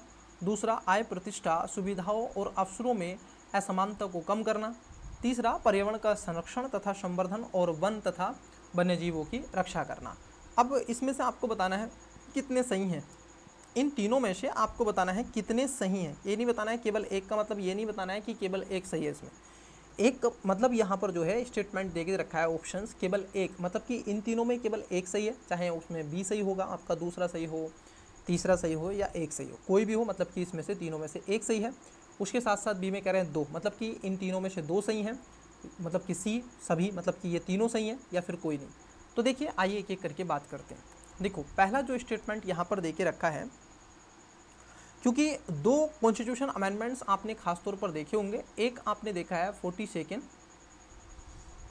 कॉन्स्टिट्यूशन अमेंडमेंट्स, इसने भी बहुत ज़्यादा संविधान में बहुत ज़्यादा संशोधन किए थे और उसके साथ साथ इस संशोधन की कमी को पूरा करने के लिए ये लाया गया था, या फिर कई चीज़ों को बदलने के लिए, क्योंकि सरकार बदली थी, कांग्रेस के बाद में जनता दल की सरकार आई थी। ये इन्होंने 44वां संविधान संशोधन किया था 1978 में। जब 42वें संविधान संशोधन के माध्यम से, देखो इसमें 4 संशोधन हुए, ठीक है, जैसे 42वां हुआ, 44वां, 86वां, जो राज्य के नीति निर्देशक तत्वों से संबंधित है। खासतौर पर अगर हम देखें 42वें के माध्यम से बालकों के स्वास्थ्य विकास और अवसर को जोड़ा गया, तो ये आर्टिकल किसकी बात करता है, 39 की। तो ये जोड़ा गया था 42वें संविधान संशोधन से, तो ये तो गलत है। और ये पूछ रहा है किससे है, 44वें संविधान संशोधन से, तो पहला तो इसमें गलत है। दूसरे में कह रहे हैं आय, प्रतिष्ठा, सुविधाओं और अवसरों में असमानता को कम करना। ये जो आय असमानता के कम करने की बात की गई है, अगर आप इसकी बात कर लें तो ये खासतौर पर ये किया गया था 44 कॉन्स्टिट्यूशन अमेंडमेंट्स के माध्यम से। मतलब ये जो आपका 44वां संविधान संशोधन 1978 का हुआ, उसके माध्यम से डीपीएसपी में जोड़ा गया और आर्टिकल आप ऑलरेडी जानते हैं, आर्टिकल 38 में इसको ऐड ऑन किया गया। 38 के क्लोज ए पढ़ते हैं ना, तो उसमें आपको ये देखने के लिए मिल जाएगा। ठीक, पर्यावरण का संरक्षण तथा संवर्धन और वन तथा वन्यजीवों की रक्षा करने की जो बात की गई है, यह आपका किया गया है 42वें संविधान संशोधन के माध्यम से और 1976 में। और ये आर्टिकल्स अगर हम देख लें तो आर्टिकल आपने 48 पढ़ा होगा और 48 का सब क्लोज ए आपने पढ़ा होगा, तो वहाँ पर इसके बारे में चर्चा दे के रखी है। तो यहाँ पर केवल कितने सही हैं अगर हम देखें तो इसमें पहला गलत है और तीसरा गलत है, केवल इसमें दूसरा नंबर का सही है, मतलब कि केवल एक इसमें राइट आंसर होना चाहिए। तो इन दोनों में कितने सही हैं, इन तीनों में आपके राइट आंसर ऑप्शन नंबर केवल एक आपका सही हो जाएगा, मतलब कि 2 नंबर का जो स्टेटमेंट है वो सही है, बाकी के इसमें पहला और तीसरा आपका गलत है। तो यहाँ पर 2 सही है, पहला गलत है, तीसरा गलत है। सही पूछा था 44वें संविधान संशोधन से, केवल एक इसमें हो जाएगा। देखो, ये जो क्वेश्चन आया है, ये क्वेश्चन डीपीएसपी से आया है। डीपीएसपी भारतीय संविधान में कहाँ से लिए गए हैं, आयरलैंड के संविधान से लिए गए हैं। कितने भाग में हैं, तो संविधान के भाग नंबर 4 में आपको देखने के लिए मिलेंगे। आर्टिकल की बात कर लें, आर्टिकल 36 से 51 तक मिलेगा। ये किसको दिए गए हैं, तो स्टेट को दिए गए हैं। क्या इसको न्यायालय में चुनौती दी जा सकती है, तो कदापि इसको न्यायालय में चुनौती नहीं दी जा सकती है। ठीक है, तो थोड़ा सा ये सरकार को क्या करते हैं, एक दिशा देने का प्रयास करते हैं। जब भी सरकार मतलब कि कोई कानून बनाते हैं तो ये सामने खड़े हो जाते हैं और ये बताते हैं कि कुछ चीज़ें यहाँ पर भी हैं माय लॉर्ड। और इसी में खासतौर पर आपको देखने को मिलेगा शक्ति का सेपरेशन ऑफ डिवीज़न आप बात करते हैं, सॉरी शक्ति का पृथक्करण आप करते हैं, separation of power, separation of power है, शक्ति का पृथक्करण आप पढ़ते हैं, तो ये 50 में आर्टिकल में मिलेगा। तो ये डीपीएसपी की खास तौर पर चर्चा हो जाती है। अब जूम मीटिंग है, मान लो डीपीएसपी से किसी का कोई रिलेटेड क्वेश्चन है तो उससे पूरा डिटेल में डिस्कस किया जाएगा, वीडियो में भी डिस्कस किया जाएगा, लेकिन जो जूम होता है, जो पर्सनली टॉक होता है, उसके साथ साथ जो भी मेंटर एज ए होते हैं, तो उसमें चीज़ें और क्लियर होती हैं। तो यहाँ पर राइट आंसर क्या हो जाएगा, केवल इसमें आपका एक सही है, ऑप्शन नंबर ए इसका राइट आंसर है। क्वेश्चन देखते हैं, आपका 11 नंबर का क्वेश्चन है, देखिएगा। निम्नलिखित में से कौन से प्रत्यक्ष लोकतंत्र के साधन है। देखो, जो डेमोक्रेसी होती है वो दो प्रकार की होती है, एक होता है प्रत्यक्ष लोकतंत्र, एक होता है अप्रत्यक्ष लोकतंत्र। भारत में कौन सा लोकतंत्र है, तो भारत में अप्रत्यक्ष लोकतंत्र है। अगर आपसे यही पूछा जाए कि भारत में किस प्रकार का लोकतंत्र है, तो भारत में कैसा है, अप्रत्यक्ष है। ठीक है, भारत में कैसा है, अप्रत्यक्ष है। जो प्रत्यक्ष लोकतंत्र होता है वह लोकतंत्र होता है जिसमें सरकार नीतियां नहीं बनाती है, बल्कि जो नीति बनाने का काम करता है वो कौन करता है, बल्कि नीति बनाने का जो काम करता है वो कौन करता है, उसमें खासतौर पर जनता करती है। मतलब कि जनता उसमें इन्वॉल्व होती है, जनता प्रत्यक्ष रूप से उसमें काम करती है, तब जा कर के वो होता है अमेंडमेंट्स होता है, या जो भी नियम कानून रूल रेगुलेशन बनाए जाते हैं तो जनता बनाती है। लेकिन अप्रत्यक्ष में जनता के द्वारा जो चुना गया व्यक्ति होता है, जैसे सांसद होते हैं, विधायक होते हैं, तो ये क्या करते हैं, रूल बनाते हैं, ये विधान बनाते हैं। ठीक है, तो ये होता है अप्रत्यक्ष लोकतंत्र। तो जैसे अगर आप स्विट्जरलैंड की बात कर लो, आयरलैंड की बात कर लो, ऐसे कई कंट्री हैं यूरोप के देशों में आपको प्रत्यक्ष लोकतंत्र मिलेगा, लेकिन भारत में प्रत्यक्ष लोकतंत्र नहीं मिलता है। आइए देखते हैं, यहाँ पर है आपका ऐसी समाजवाद पर क्वेश्चन बन सकता है। तो भारत में कैसा है, एक होता है साम्यवादी समाजवाद, एक होता है लोकतंत्रवादी समाजवाद। तो भारत लोकतंत्रवादी समाजवाद है, भारत में साम्यवादी समाजवाद की चर्चा नहीं। तो यहाँ पर प्रत्यक्ष लोकतंत्र पूछा है, इसको देखते हैं। देखिए, ये खासतौर पर परिप्रेक्षा होता है, मतलब कि रेफरेंडम होता है, बिल्कुल सही बात है। प्रत्याशी को वापस बुलाने की बात होती है, ये भी बात आपकी सही है। पहल होती है, ये भी बात सही है, और जनमत संग्रह भी होता है। हुआ क्या था, अगर हम देखें, जो 2020 आई थिंक 20-21 में यूपीएससी ने ये क्वेश्चन पूछा है, और यहाँ पर 3 दे के रखे थे, ये जो तीनों हैं, प्रत्याशी को वापस बुलाना, पहल और जनमत संग्रह। पहला नहीं दे के रखा था, लेकिन उन्होंने टेस्ट सीरीज में इसको भी जोड़ दिया।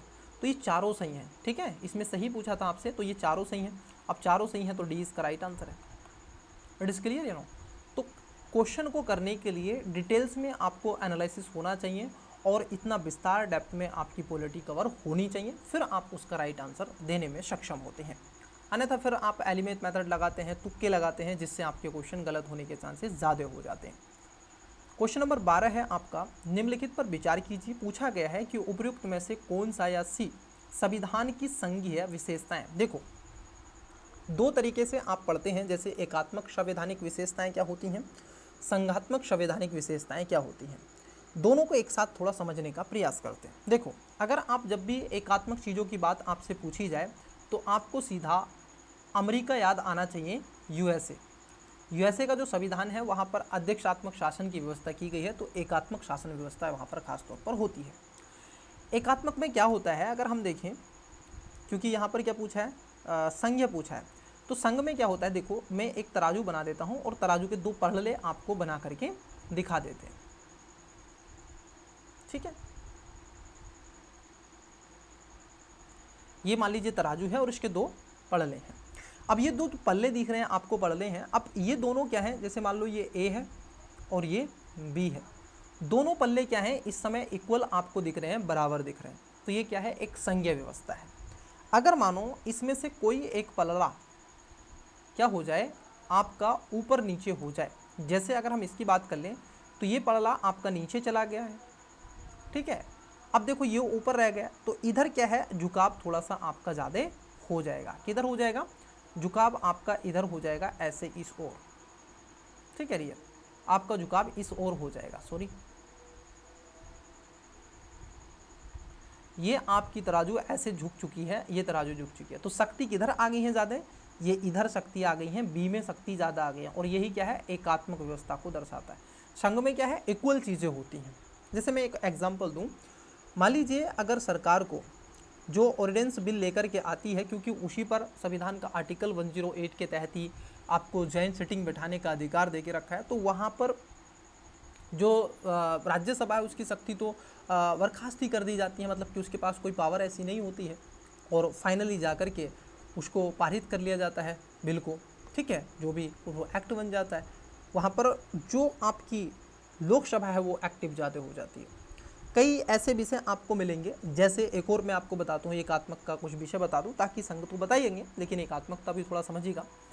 जैसे अगर आप देखें, संविधान का एक शेड्यूल है आपका, शेड्यूल नंबर 7, ठीक है, आपने पढ़ा होगा, जो अनुसूची है डियर 7, और उसमें क्या है, सब्जेक्ट को वितरित किया गया है, संघ सूची, राज्य सूची, संवर्ती सूची, जिसको हम स्टेट लिस्ट, यूनियन लिस्ट और उसके साथ साथ कॉन्करेंसी लिस्ट के रूप से जानते हैं। कॉन्करेंस जो लिस्ट होती है, जिसको संवर्ती सूची कहते हैं, उस पे दोनों कानून बना सकते हैं। दोनों का मतलब यहाँ पर क्या है, संघ भी कानून बना सकता है और राज्य भी क्या है, कानून बना सकते हैं। इट इज क्लियर है नो। बट मान लीजिए अगर इसमें दोनों में द्वंद्व की स्थिति हो जाए, दोनों में क्या हो जाए, दोनों में द्वंद्व की स्थिति हो जाए, तो यहाँ पर जो पावरफुल होगा वो संघ होगा, संघ की जो कानून होंगे वो मान्य होंगे। तो यहाँ पर देखो एकात्मक की तरफ झुक गया पड़ला, है ना, तो ऐसे आपको ध्यान में रखना है। अब यहाँ पर संघात्मक पूछा है तो उसको थोड़ा जान लेते हैं। देखिए क्या है, संघ तो बराबर है, इक्वल है। जैसे निम्नलिखित तथ्यों पर विचार कीजिए, यह लिखित संविधान है। देखो लिखित संविधान है, ऑफकोर्स यहाँ पर आपको लिखित में दोनों जगह मिलेगा, संघ की शक्तियाँ अलग हैं और राज्यों को लेकर के शक्तियाँ अलग हैं। ऑफकोर्स ये बात आपकी सही है। तो ये कैसा है, ये आपका संघात्मक एक फीचर दिखाई देता है। राष्ट्रीय एवं क्षेत्रीय सरकारों के मध्य शक्तियों का विभाजन है, ऑफकोर्स शक्तियों का विभाजन राज्य और आप देखोगे जो ये है इनके भीतर किया गया है, तो ये भी आपका सही है। एकीकृत न्यायपालिका, जरा समझना, एक शब्द है एकीकृत, बात पूछ रहा है किसकी, संघ की, और यहाँ पर शब्द है एकीकृत, तो ये तो आपका गलत है। कैसे, जरा मैं आपको बताऊंगा। अभी नेक्स्ट स्टेटमेंट को देख लेते हैं, लचीला संविधान। लचीला संविधान, अब देखो डियर, अगर आप पर्सनली इस चीज़ को थोड़ा सा ऑब्जर्व करें तो क्वेश्चन की तरफ आप आंसर बहुत अच्छे से चले जाएंगे, क्योंकि चौथा भी इसमें गलत है। आइए इन दोनों स्टेटमेंट को पहले समझते हैं। इसका जो राइट आंसर है ऑप्शन नंबर सी इसका करेक्ट आंसर है, 1 और 2 इसमें सही है, ठीक है, ये संज्ञा विशेषताएं। लेकिन ये 2, तीसरा और चौथा जो स्टेटमेंट है थोड़ा इसको जान लीजिएगा, ठीक है। देखो क्यों, क्योंकि कई बार आपको दिख रहा होगा कि सर बात क्या हुई। देखो एकीकृत न्यायपालिका, भारत में जो न्याय है वो न्यायपालिका इस प्रकार से है, जुडिशरी सिस्टम है ये भारत में। ये ऊपर जो बैठा हुआ है ये है आपका सुप्रीम कोर्ट, मिडिल में बैठा हुआ है हाई कोर्ट, और सबसे लोअर में बैठा है लोअर कोर्ट कहते हैं, या फिर डिस्ट्रिक्ट कोर्ट भी इसको कहते हैं। अब देखो पहली बात तो ये स्वतंत्र है ना। जो हमारा सुप्रीम कोर्ट है ये 2 है, एक तो स्वतंत्र भी है, ठीक है, स्वतंत्र है, तो स्वतंत्र भी है ये, ठीक है, उसके साथ एकीकृत भी है। ये क्या बात हुई, यदि ये स्वतंत्र शब्द को यूज करता तो यहाँ पर संज्ञा विशेषता को ये यूज करता। अब इसने शब्द क्या है, एकीकृत। एकीकृत का मतलब होता है कि अगर आपका मामला अगर आपका लोअर कोर्ट में है तो आप हाई कोर्ट में जा सकते हैं, हाई कोर्ट के डिसीजन को सुप्रीम कोर्ट क्या कर सकता है, खारिज कर सकता है। तो यहाँ पर सुप्रीम कोर्ट क्या हो गया, सबसे शक्तिशाली हो गया प्यारे, है ना। तो ये एकीकृत नहीं है, ये स्वतंत्र है, तो ये एकीकृत की तरफ चला गया। स्वतंत्र इसलिए कहा जाता है क्योंकि ये किसी के भी दबाव में, प्रेशर में आकर के अपने निर्णयों को नहीं बदलता है, या फिर किसी के पक्ष में डिसीजन नहीं सुनाता है, बल्कि स्वतंत्र रह करके ये निर्णय अपने लेता है, ठीक है, दबाव में काम नहीं करता है सरकार के। तो कहने का तात्पर्य है, तो यहाँ पर जो आपका ये जो स्टेटमेंट है, आई होप कि आपका क्लियर हो गया होगा। संविधान का आर्टिकल आपने पढ़ाई होगा 124। अब यहाँ पर देखो ये कह रहे हैं लचीला संविधान। इसको भी ज़रा देखो, ये भी एकात्मक है, संज्ञा नहीं है, तो ये भी गलत था, ये भी गलत था। लचीला संविधान का मतलब क्या है सर? यहाँ पे देखो, लचीला संविधान मतलब कि ऐसा संविधान कि जो आपका संघ है, संघ कहते हैं कुछ, इसको केंद्र भी कहते हैं, है ना। यूपीएससी ने दोनों शब्दों का यूज किया गया है। आपको ये शब्दों की वैल्यू शायद अभी नहीं पता चल रही है, जब आप फ्यूचर में मेंस लिखेंगे 2026 में, तो आपको ये संघ और केंद्र शब्द की वैल्यू भी समझ में आ जाएगी डियर, है ना। जब आप मेंस के आंसर राइटिंग लिखते हो तो बहुत कुछ वास्तविकताएं कुछ अलग होती हैं, कुछ ऐसे शब्द हैं आपको अवॉइड करने पड़ेंगे कि हम क्या लिखते हैं, क्यों लिखते हैं, समझ में नहीं आता। केंद्र क्या है सर, है ना। जैसे हम बोलते हैं धर्मनिरपेक्ष, है ना, तो ये शब्द नहीं होता है डियर, ठीक है। देखो, तो ऐसी स्थिति में क्या है, मतलब कि अगर संविधान बहुत लचीला होता तो जब चाहे जो केंद्र है, जब चाहे केंद्र क्या करता, संविधान में कॉन्स्टिट्यूशन अमेंडमेंट्स कर लेता और राज्यों की शक्ति को हनन कर देता। वो चाहे तो बेसिक स्ट्रक्चर को बदल सकता था, है ना। तो ये क्या है, ये एक आत्मक की दृष्टिकोण है, तो ये तो संघ को मजबूत करता है, ये तो खासतौर पर केंद्र को मजबूत करता है, ना कि राज्यों को कुछ शक्ति देता है। ये तो राज्यों की शक्तियों पर हावी होने का प्रयास करता है डियर। तो अगर हम देखें, ये होता कठोर संविधान,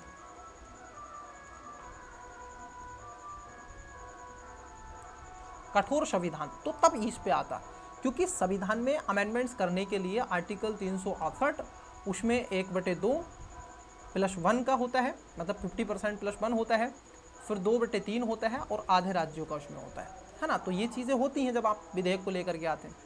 तो इसलिए क्या है, कठोर संविधान क्या होगा, ये संघात्मक होगा, क्योंकि इसमें अगर कठोर संविधान होगा तो आप उसमें जल्दी से संवैधानिक संशोधन नहीं कर सकते हैं डियर। आपको संवैधानिक संशोधन के लिए आधे राज्यों की स्वीकृति लेना बहुत ज़रूरी है। तो यहाँ पर कितना सही है, तीसरा गलत है, चौथा गलत है, ऑप्शन नंबर सी 1 और 2। क्वेश्चन नंबर 13 देखिएगा, 16,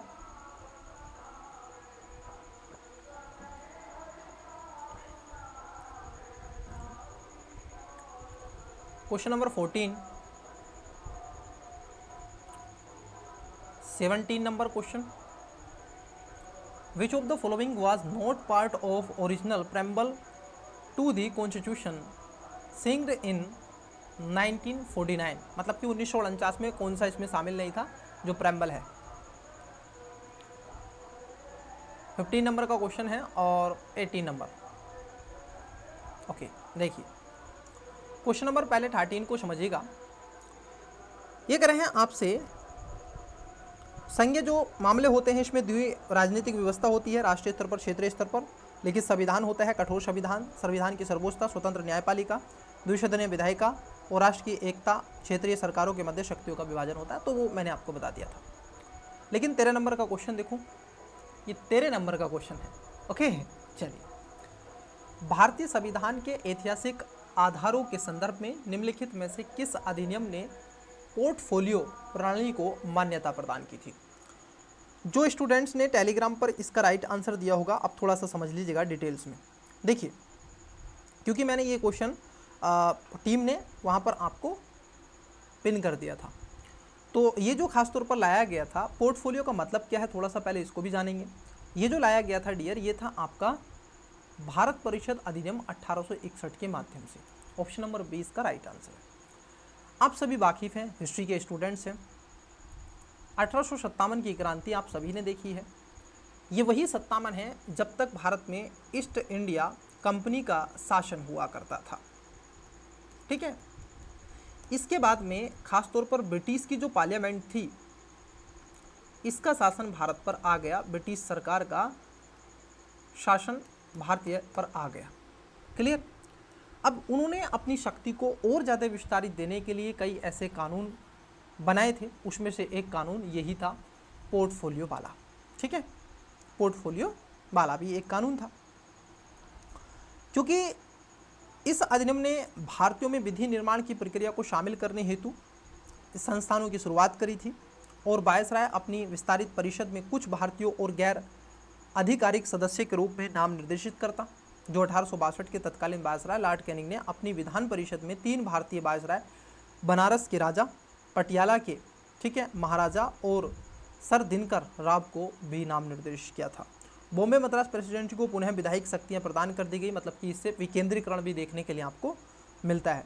बंगाल, उत्तर पश्चिम प्रांत और पंजाब के लिए नई विधान परिषदों का गठन भी किया गया, जो कि 1962, 1966, 1986 और 1862, 1886 और 1897 में इनका गठन किया गया था। इन सब के अलावा ये परिषद जो आपका भारत शासन परिषद अधिनियम लाया गया था, ये 1861 का, इसमें वायसराय की परिषद के कार्यों के सुचारू रूप से संचालन और नियम बनाने का आदेश भी देने की शक्ति दी गई। और 1859 में लॉर्ड कैनिंग द्वारा किए गए पोर्टफोलियो प्रणाली को भी मान्यता मिल गई थी। ठीक है, तो इसका जो राइट आंसर है ऑप्शन नंबर क्या हो जाएगा, बी इसका करेक्ट आंसर हो जाएगा डियर। ठीक है, 1 सेकेंड रुकिएगा, शायद, चलिए, तो इसका राइट आंसर क्या है, ऑप्शन नंबर बी। क्वेश्चन है आपका 14। देखिए, भारतीय संविधान की संशोधन प्रक्रिया के संदर्भ में निम्नलिखित कथनों पर विचार करो। मतलब कि जो संशोधन होता है संविधान के अंदर, उसके बारे में आपसे पूछा है। देखिए, संविधान में एक आर्टिकल है डियर, अगर आप देखें संविधान का एक आर्टिकल आप पढ़ते हैं, आर्टिकल है आपका 368। 368 के 4 को आप पढ़ोगे तो उसमें डिटेल्स में इसकी चर्चा की गई है। देखते हैं, भारतीय संविधान संशोधन विधेयक लोकसभा के किसी निजी सदस्य द्वारा पुनर्स्थापित नहीं किया जा सकता। देखो, पहली बात तो इसको लोकसभा में, राज्यसभा में कहीं पर भी लाया जा सकता है। इसको कोई सरकारी विधेयक या फिर खासतौर पर इसको गैर सरकारी विधेयक के माध्यम से भी लाया जा सकता है, ये भी ध्यान रखना। ये कह रहे हैं पुनर्स्थापित नहीं किया जा सकता। देखो, 2 तरीके के विधेयक होते हैं, एक होता है आपका सरकारी विधेयक, एक होता है गैर सरकारी विधेयक। डियर ज़रा समझना, क्योंकि कई स्टूडेंट्स हैं ऐसे। देखो, मैं बिगिनर टू एडवांस चलता हूँ, है ना। मैं ऐसे नहीं हूँ कि अगर आपने एक अटैम्प्ट दे लिया, आपने पॉलिटी पढ़ ली है तो आप किंग ऑफ पॉलिटी हो गए, ऐसा नहीं है डियर। यहाँ पर वो स्टूडेंट्स भी इस क्लासेस को देखते हैं जो स्टूडेंट्स अभी स्टार्ट हुए हैं, उनको मात्र 26 देना है, 27 देना, अभी पहला अटैम्प्ट है, पढ़ा तो है पॉलिटी, कॉन्फिडेंस नहीं आया, लेकिन जब आप हमारे साथ जुड़ गए हैं तो आपका कॉन्फिडेंस बढ़ेगा, और आपका कॉन्फिडेंस उस लेवल का बढ़ेगा, आप क्रैक भी करोगे। ठीक है, तो देखो, ये इसको जो विधेयक को क्या होता है, एक होता है सरकारी विधेयक, एक होता है गैर सरकारी विधेयक। ठीक है, ये 2 प्रकार के विधेयक होते हैं। सरकारी विधेयक क्या होते हैं, जो कैबिनेट द्वारा इनको लाया जाता है, वो होते हैं। और जो कैबिनेट नहीं, ओनली जो आपके एमपी के द्वारा लाए जाते हैं, मतलब कि जो सांसद होते हैं उनके द्वारा लाए जाते हैं। ओके, तो इसमें ये अंतर होता है। अब ये कह रहे हैं कि संविधान संशोधन विधेयक लोकसभा के किसी निजी सदस्य द्वारा पूर्व स्थापित नहीं किया जा सकता, तो ये गलत है। इसको कोई भी ला सकता है, इसको गैर सरकारी मतलब कि निजी विधेयक के रूप में भी आ सकता है, और ये सरकारी विधेयक के रूप में भी आ सकता है। ये दोनों सदनों में आता है ना, ध्यान रखना। यहाँ पर जो शक्ति है लोकसभा राज्यसभा की इक्वल होती है। देख लो, दिखा लो, मनाना है मना लो, मियाँ बीबी राजी तो क्या करेगा काजी, वो वाली बात है ना। तो यहाँ पर डियर क्या होगा, आपका पहला गलत है। दूसरा है, अनुच्छेद 368 के अंतर्गत संवैधानिक संशोधनों को मूल अधिकारों के उल्लंघन के आधार पर चुनौती दी जा सकती है। ऑफकोर्स, देखो, सरकार ने अब मान लीजिए कुछ ऐसा किया कि फंडामेंटल राइट्स का उल्लंघन हो गया, तो आप किसके तहत जा सकते हैं, 13 के, जो कि संवैधानिक अधिकारों के तर्क संगत ना होते हुए आप आर्टिकल 13 के अनुसार भी क्या कर सकते हैं, आप जा सकते हैं। कहाँ, 2 जगह जा सकते हैं, एक तो आप सुप्रीम कोर्ट जा सकते हैं और एक आप हाई कोर्ट जा सकते हैं। ठीक है, मतलब कि इसका मैं खास तौर पर कहूँ तो न्यायालय का आप दरवाज़ा खटखटा सकते हैं आर्टिकल 13 के तहत। उसके साथ साथ आर्टिकल 32 से आप जाते हो सुप्रीम कोर्ट, आर्टिकल 226 के तहत आप जाते हो हाई कोर्ट। ठीक है, अगर आपके फंडामेंटल राइट्स होते हैं तो सेकंड इसमें सही है, और आपसे राइट पूछा था तो इसका correct answer option number B होगा। पहला जो स्टेटमेंट है आपका डियर, ये एकदम गलत हो जाएगा। इट इज़ क्लियर, ये नो। ये PDF कहाँ मिलेगा, ये आपने अभी तक नहीं बताया सर, बहुत टाइम से कई स्टूडेंट्स के ये मस्तिष्क में ये बात चल रही है। तो PDF आपको टेलीग्राम पर ये मिल जाएगा। ठीक है, वहाँ से आप डाउनलोड कर लेंगे,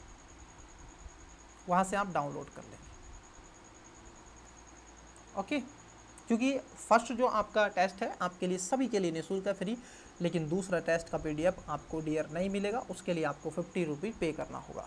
क्लास आपको कंटिन्यूसली मिलेगी, ये मेरा आपसे प्रॉमिस है। क्वेश्चन वैसे ही डिस्कस करूँगा, ठीक है, कोई इसमें कटुता नहीं होगी पूर्ण रूप से। चलिए देखिएगा क्वेश्चन नंबर 15। हाल ही में मराठी भाषा को आधिकारिक तौर पर शास्त्रीय भाषा का दर्जा प्रदान किया गया। मराठी के अतिरिक्त निम्नलिखित भाषाओं के समूह में से शास्त्रीय भाषा के रूप में मान्यता प्रदान की गई। देखो डियर, है क्या ये जो शास्त्रीय भाषाएं हैं, ये क्यों खासतौर पर इनको सम्मिलित किया जाता है, क्यों इसको शास्त्रीय भाषा का दर्जा दिया जाता है क्या? आपने देखा होगा भारतीय संविधान में मराठी भाषा को आधिकारिक तौर पर शास्त्रीय भाषा का दर्जा दे दिया गया है, इसमें कोई दिक्कत है नहीं, क्योंकि ये महाराष्ट्र की आधिकारिक भाषा भी है, गोवा राज्य के अतिरिक्त आधिकारिक भाषा के रूप में भी है। भारतीय संविधान का जो एक शेड्यूल आपने पढ़ा होगा जिसको अनुसूची कहते हैं, और ये अनुसूची नंबर 8 आप पढ़ते हैं डियर। क्या पढ़ते हैं? संविधान की अनुसूची 8, उसमें आपको 22 भाषाओं के बारे में आपको परिचर्चा की गई है, उसमें से एक मराठी भी है। इन सब के अलावा शास्त्रीय भाषाओं की बात कर लें तो ये दस्तावेज इसके होते हैं, और जो आपका आर्कियोलॉजिकल सर्वे ऑफ इंडिया है वो इस चीज़ का जांच पड़ताल करता है, क्योंकि प्राचीन ये होना चाहिए।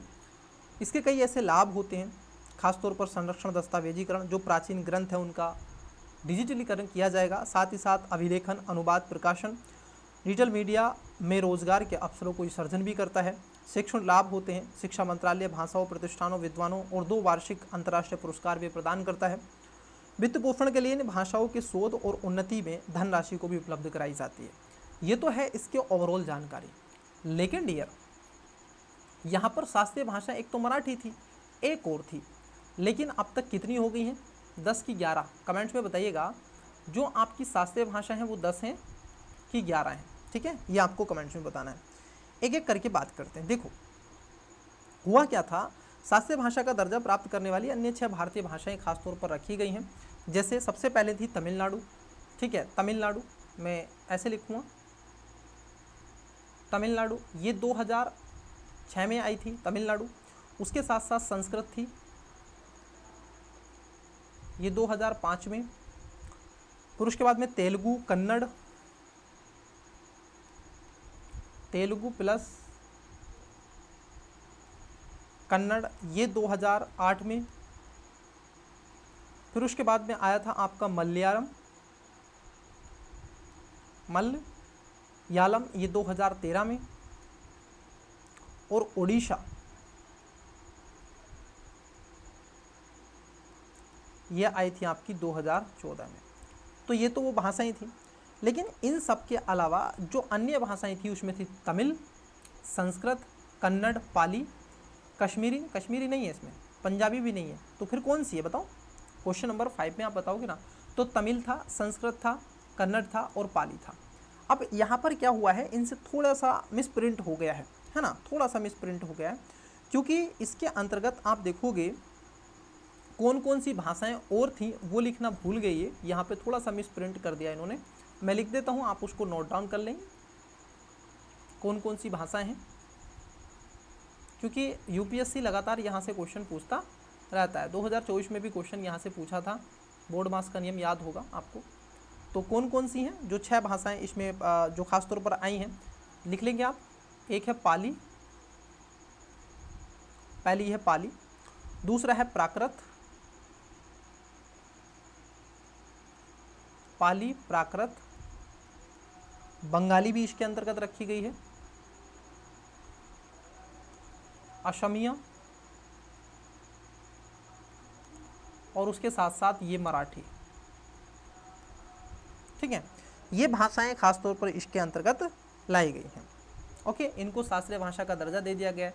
5 ये हैं और प्लस 6 मैंने ऑलरेडी करवा दी हैं, तो टोटल कितनी हो गई?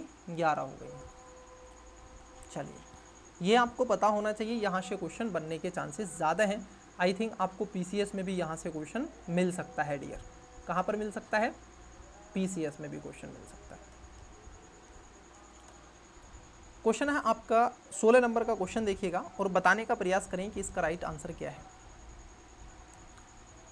देखिए, राज्य की नीति के निर्देशक तत्व भारत के लिए उपयोगी रहे हैं क्योंकि, अब देखो जो डीपीएसपी है इसके बारे में आपसे चर्चा पूछी गई है, संविधान के पार्ट नंबर 4 में आपको मिलेगा, आर्टिकल 36 से 51 तक मिलेगा। किसको दिए गए हैं? स्टेट को दिए गए हैं, राज्य को ये दिशा निर्देश देते रहते हैं। कहाँ से लिए हैं? आयरलैंड के संविधान से इनको लिया गया है। ओके, चलो आओ एक एक करके बात करते हैं। सुप्रीम कोर्ट में चुनौती आप नहीं दे सकते हैं, इसके बिहेव पर आप सुप्रीम कोर्ट मतलब कि नहीं जा सकते हैं। तो एक एक करके बात करते हैं। पहला, ये भारतीय संघ के अधिकृतों को उन नए सामाजिक एवं आर्थिक मूल सिद्धांतों का स्मरण कराते हैं जो संविधान के लक्ष्यों की प्राप्ति से जुड़े हुए। ऑफकोर्स ये बात सही है, जहाँ पर समानता की बात होती है, जहाँ पर खासतौर पर आप देखोगे सामाजिक आर्थिक सिद्धांतों की बात होती है, जहाँ पर जेल जो आपको होता है, जुडिशरी, एग्जीक्यूटिव, लेजिस्लेटिव, जो आपका सेपरेशन ऑफ पावर की बात होती है, जहाँ पर आर्थिक सामाजिक न्याय की बात होती है, तो ये बात आपकी सही है।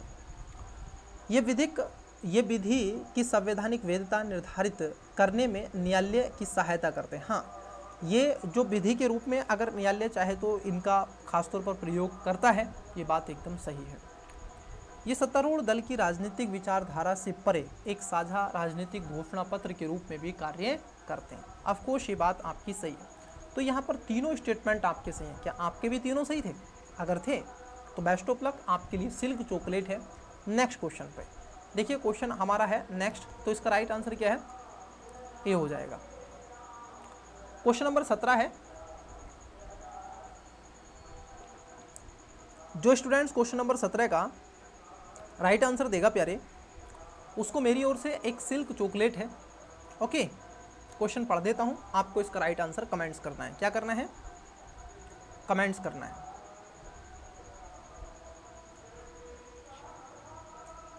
देखते हैं कितने स्टूडेंट्स 17 नंबर का आंसर राइट देते हैं। पढ़ देते हैं।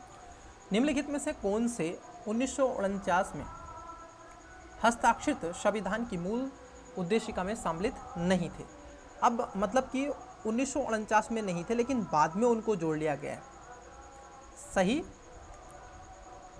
शामिल नहीं थे। तो कौन कौन शामिल नहीं थे आपको बताना है, कौन कौन से बाद में जोड़े गए हैं ये भी आपको बताना है, क्योंकि एक ही बार संविधान संशोधन हुआ है, 42 में संविधान संशोधन 1976, उसके माध्यम से 3 शब्दों को जोड़ा गया था, है ना, जिसमें समाजवाद एक शब्द था, पंथ निरपेक्ष जिसको सेकुलर कहते हैं, और इंटेग्रिटी, डबल एस और आई को जोड़ा गया था।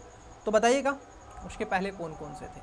तो 17 का राइट आंसर, आई होप कि अगर जो भी इसका राइट आंसर देगा मेरी तरफ से आप जाएंगे और सिल्क चॉकलेट ले लेंगे। मुझे QR दे देना अपना, या फ़ोन नंबर दे देना, मैं आपको सिल्क चॉकलेट के मनी पे कर देंगे। ओके, चलिए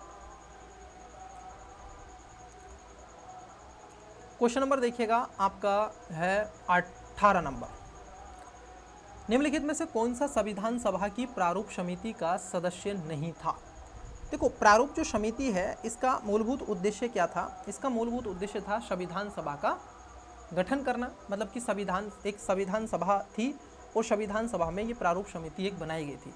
ठीक है, कई कमेटियाँ थी, उसमें से एक समिति थी जो आपकी प्रारूप समिति। इसका उद्देश्य था संविधान को सजग रूप से एक साथ अच्छी फ्रेमिंग करना और उसको सीक्वेंस वाइज चीज़ों को लगा देना। ठीक है, संविधान के निर्माण में भूमिका निभाना। इसमें 7 सदस्य थे। ओके, इसके अध्यक्ष डॉक्टर BR अम्बेडकर थे। अब इसका गठन जो किया गया था,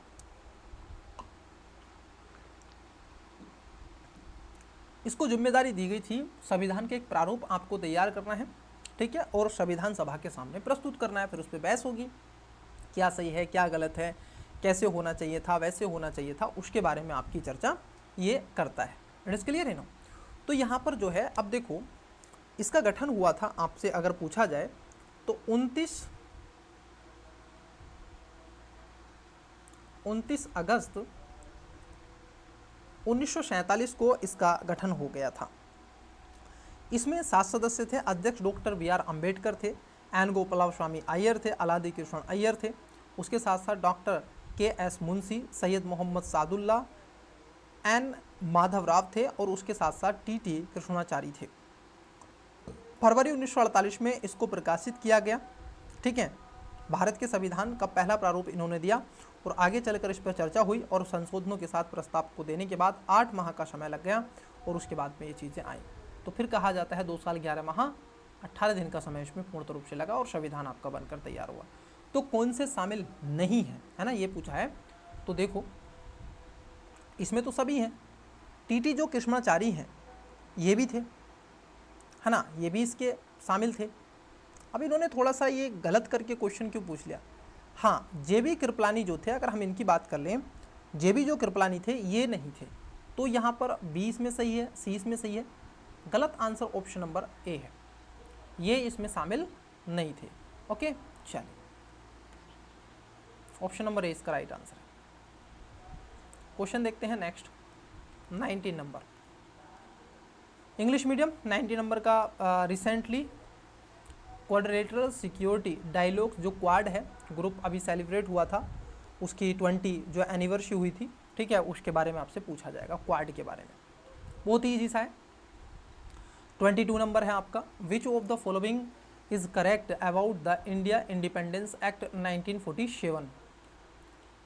20 नंबर का question, consider the following statement with reference to the national emergency in declare one on the ground of arm rebellion. अब देखो ये जो क्वेश्चन है ना डियर, ध्यान रखना, ये 20 नंबर का क्वेश्चन आपसे पूछा जा सकता है।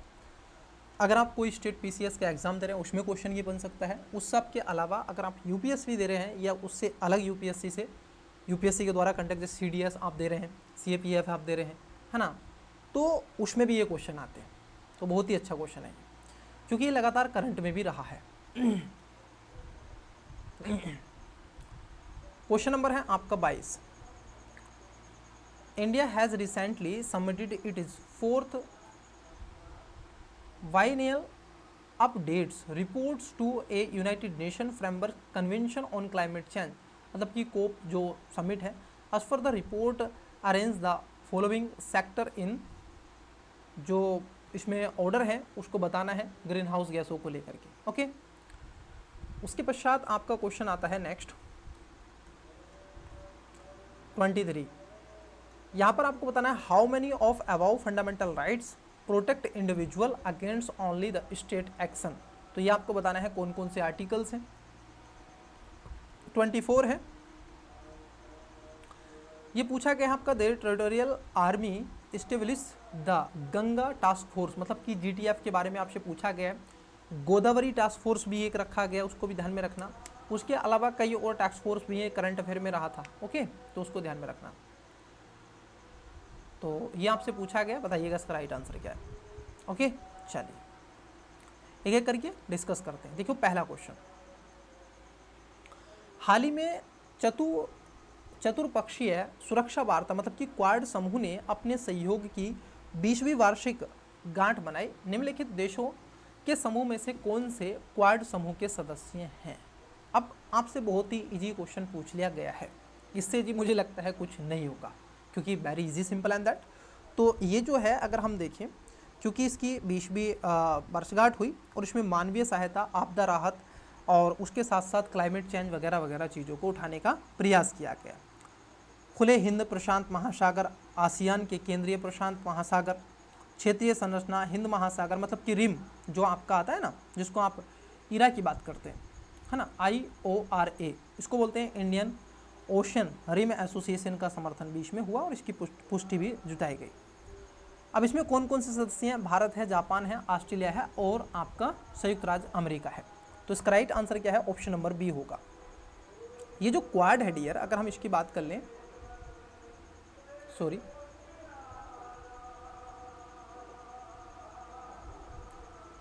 ये जो क्वाड है इसकी स्थापना की बात कर लें, इसकी जो स्थापना हुई थी ये 2004 में हुई थी प्यारे। कब हुई थी, 2004 में हुई थी। इसका उद्देश्य था कि प्रशांत महासागर के साथ साथ हिंद महासागर में ये जो आवागमन है इसको सुरक्षित रूप से समावेशी लचीलापन बढ़ावा देने के लिए शुरू किया गया। और इसने पहली जो अपनी अनौपचारिक जो बैठक हुई थी, इसकी ध्यान रखना, अनौपचारिक जो बैठक हुई थी,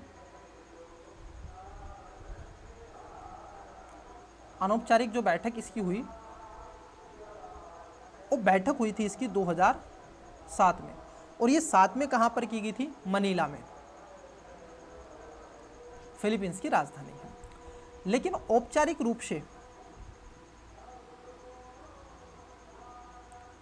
औपचारिक रूप से जो इसकी बैठक हुई थी, अगर हम उसकी बात कर लें, पहली बैठक थी ये 2017 में हुई थी, और ये खास तौर पर कहाँ हुई थी, फिलीपींस, और इसकी पहली आधिकारिक वार्ता भी आयोजित की गई थी। ठीक है, तो यहाँ पर जो हो जाएगा right answer option number B हो जाएगा। ओके, चल, इसका उद्देश्य केवल इतना है कि जो ओशन है, इंडियन ओशन, उसके साथ साथ हम इंडियन ओशन के साथ साथ अगर हम देखें जो पैसिफिक रीजन है, ये जोन को सुरक्षित रखना है। साउथ चाइना सी वाले क्षेत्र में भी अपनी गतिविधियों को नियंत्रित रखना है, मतलब कि ये चाइना को काउंटर करने के लिए एक पॉलिसी के रूप में काम करता है। ऐसी आकुश आया था एक। क्वेश्चन नंबर 20 देखो,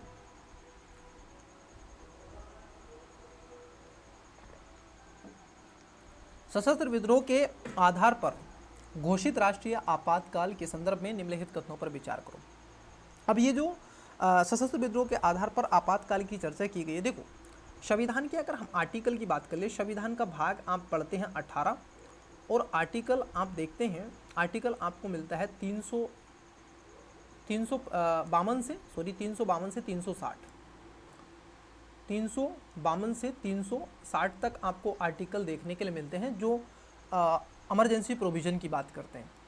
इसमें जो आर्टिकल हैं वो 3 तरीके से हैं, जैसे 352 है वो राष्ट्रीय आपातकाल की बात करता है, 356 है वो राज्य आपातकाल संवैधानिक आपातकाल की बात करता है, 360 ये वित्तीय आपातकाल की बात करता है। तो ये नेशनल, ये स्टेट और ये फाइनेंशियल। ठीक है, अभी तक भारत में ज़्यादातर यही लगे हैं, ये 3 बार लगा है, और ये तो बहुत बार लग गया है। यूपी में बहुत लगभग 9-10 बार लग गया, पंजाब में लग गया है ना 9-10 बार, और ये अभी तक नहीं लगा है। ठीक है, आइए अब एक एक करके बात कर लेते हैं, समझते हैं इधर। अच्छा, कहाँ से लिया गया, तो अफ्रीका के सभी, इसको आपातकाल को कहाँ से लिया है, वाइमर जर्मनी के संविधान से लिया है। पहला, अनुच्छेद 19 के अंतर्गत प्राप्त मूल अधिकार स्वतः निलंबित हो जाते हैं। बिल्कुल सही बात है, जब आपातकाल घोषित किया जाता है तो वो कंडीशन देखने के लिए मिलती है कि संविधान का आर्टिकल जो आपका 58 होता है पूर्णतः रूप से आपका क्या हो जाता है ये, और ये कब होता है ये ध्यान में रखना कि 58 अनुच्छेद 58 के तहत तो 19 द्वारा अंगीकृत मूल अधिकार निलंबित हो जाते हैं, ये ध्यान में रखना 20-21 को छोड़कर। लेकिन आपातकाल की घोषणा कब होनी चाहिए, तभी होगा ये 19 जब आपका बाह्य आक्रमण होना चाहिए, युद्ध हो या फिर बाह्य आक्रमण हो, ये तभी होता है। कभी भी सशस्त्र विद्रोह पर ये नहीं होता है, ये ध्यान रखना। सशस्त्र विद्रोह पर ये नहीं होता है, तो ये गलत है। ओके, ये आपका क्या है, गलत है। दूसरा है, राष्ट्रपति कुछ मूल अधिकारों के प्रवर्तन के लिए न्यायालय जाने के अधिकार को निलंबित कर सकता है। ऑफकोर्स ये राष्ट्रपति के हाथ में शक्ति दे के रखी है कि वो इस चीज़ को क्या है, रोक सकता है। खासतौर पर संविधान का आर्टिकल्स आप पढ़ते हैं, संविधान का आर्टिकल 1 ये है 50 सॉरी 1 सेकेंड रुकिएगा, यह है 359 के तहत। 359 के तहत क्या होता है, बस 20 और 21 को छोड़कर सबको निलंबित कर दिया जाता है। तो इसमें ये जो आपका पहला स्टेटमेंट है वो गलत है, दूसरा statement dear it is right.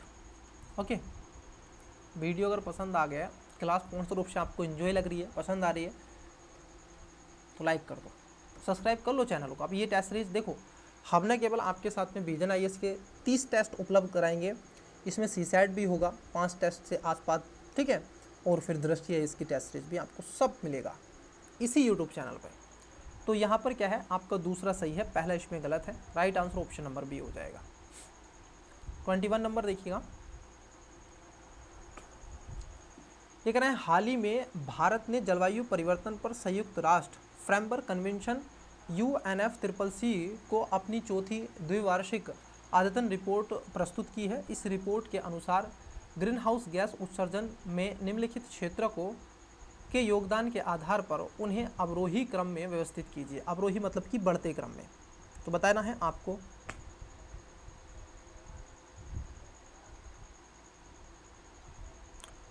बताना है आपको, जरा समझना। देखिए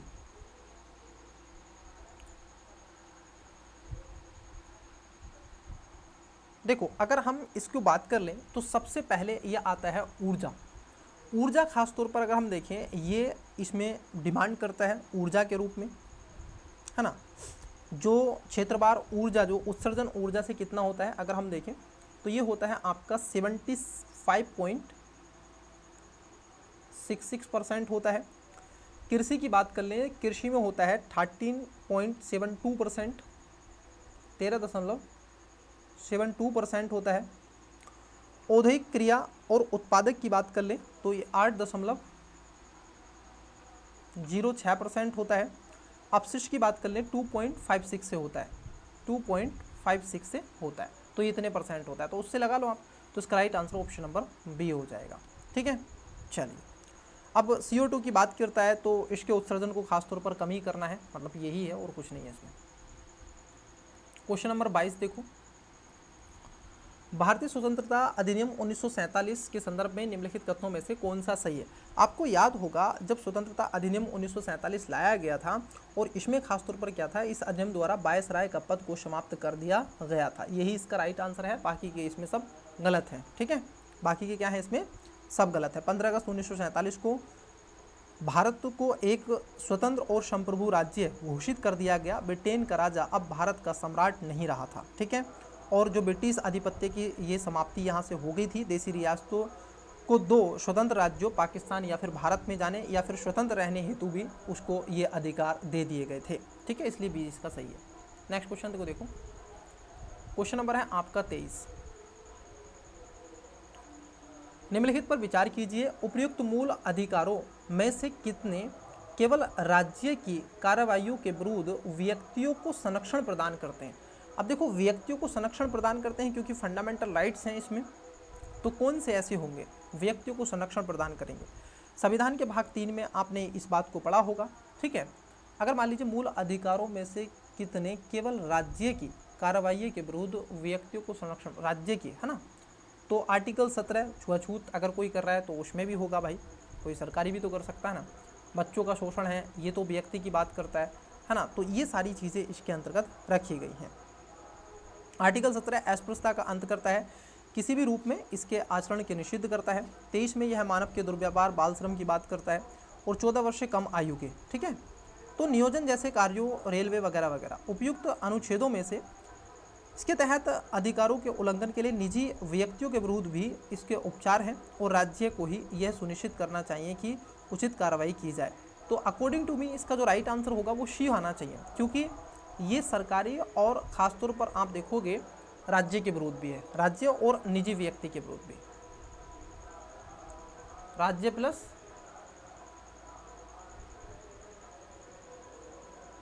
निजी व्यक्ति दोनों के विरुद्ध है। चलिए क्वेश्चन नंबर देखिएगा आपका 24 नंबर का क्वेश्चन है।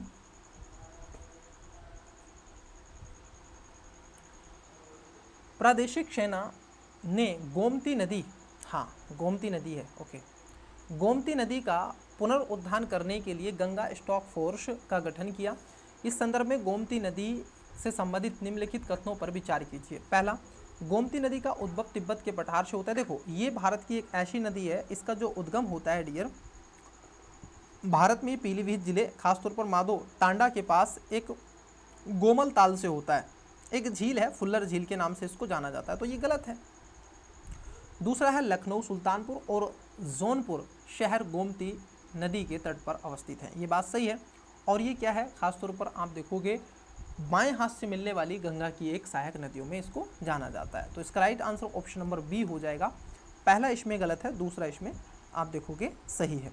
उसके साथ साथ क्योंकि ये जो टास्क फोर्स है ये क्यों पूछा गया है, ये अभी करंट अफेयर में रहा था, इसकी स्वच्छता को ये भारत की एक सबसे प्रदूषित नदियों में से एक इसको कहा जाता है।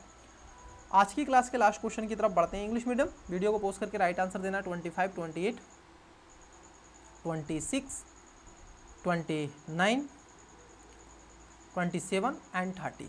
आइए अंतिम क्वेश्चन है, इस क्वेश्चन को जूम कर देते हैं प्यारे, ताकि आप क्वेश्चन को और अच्छे से विजुअल रूप से देख सकें। अब इसका राइट आंसर आपको कमेंट्स करना है। क्या करना है,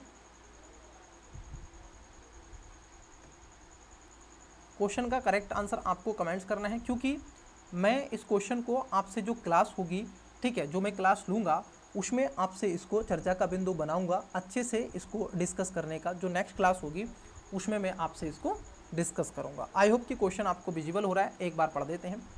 संसदीय शासन व्यवस्था की विशेषताओं के संदर्भ में निम्नलिखित कथनों पर विचार कीजिए।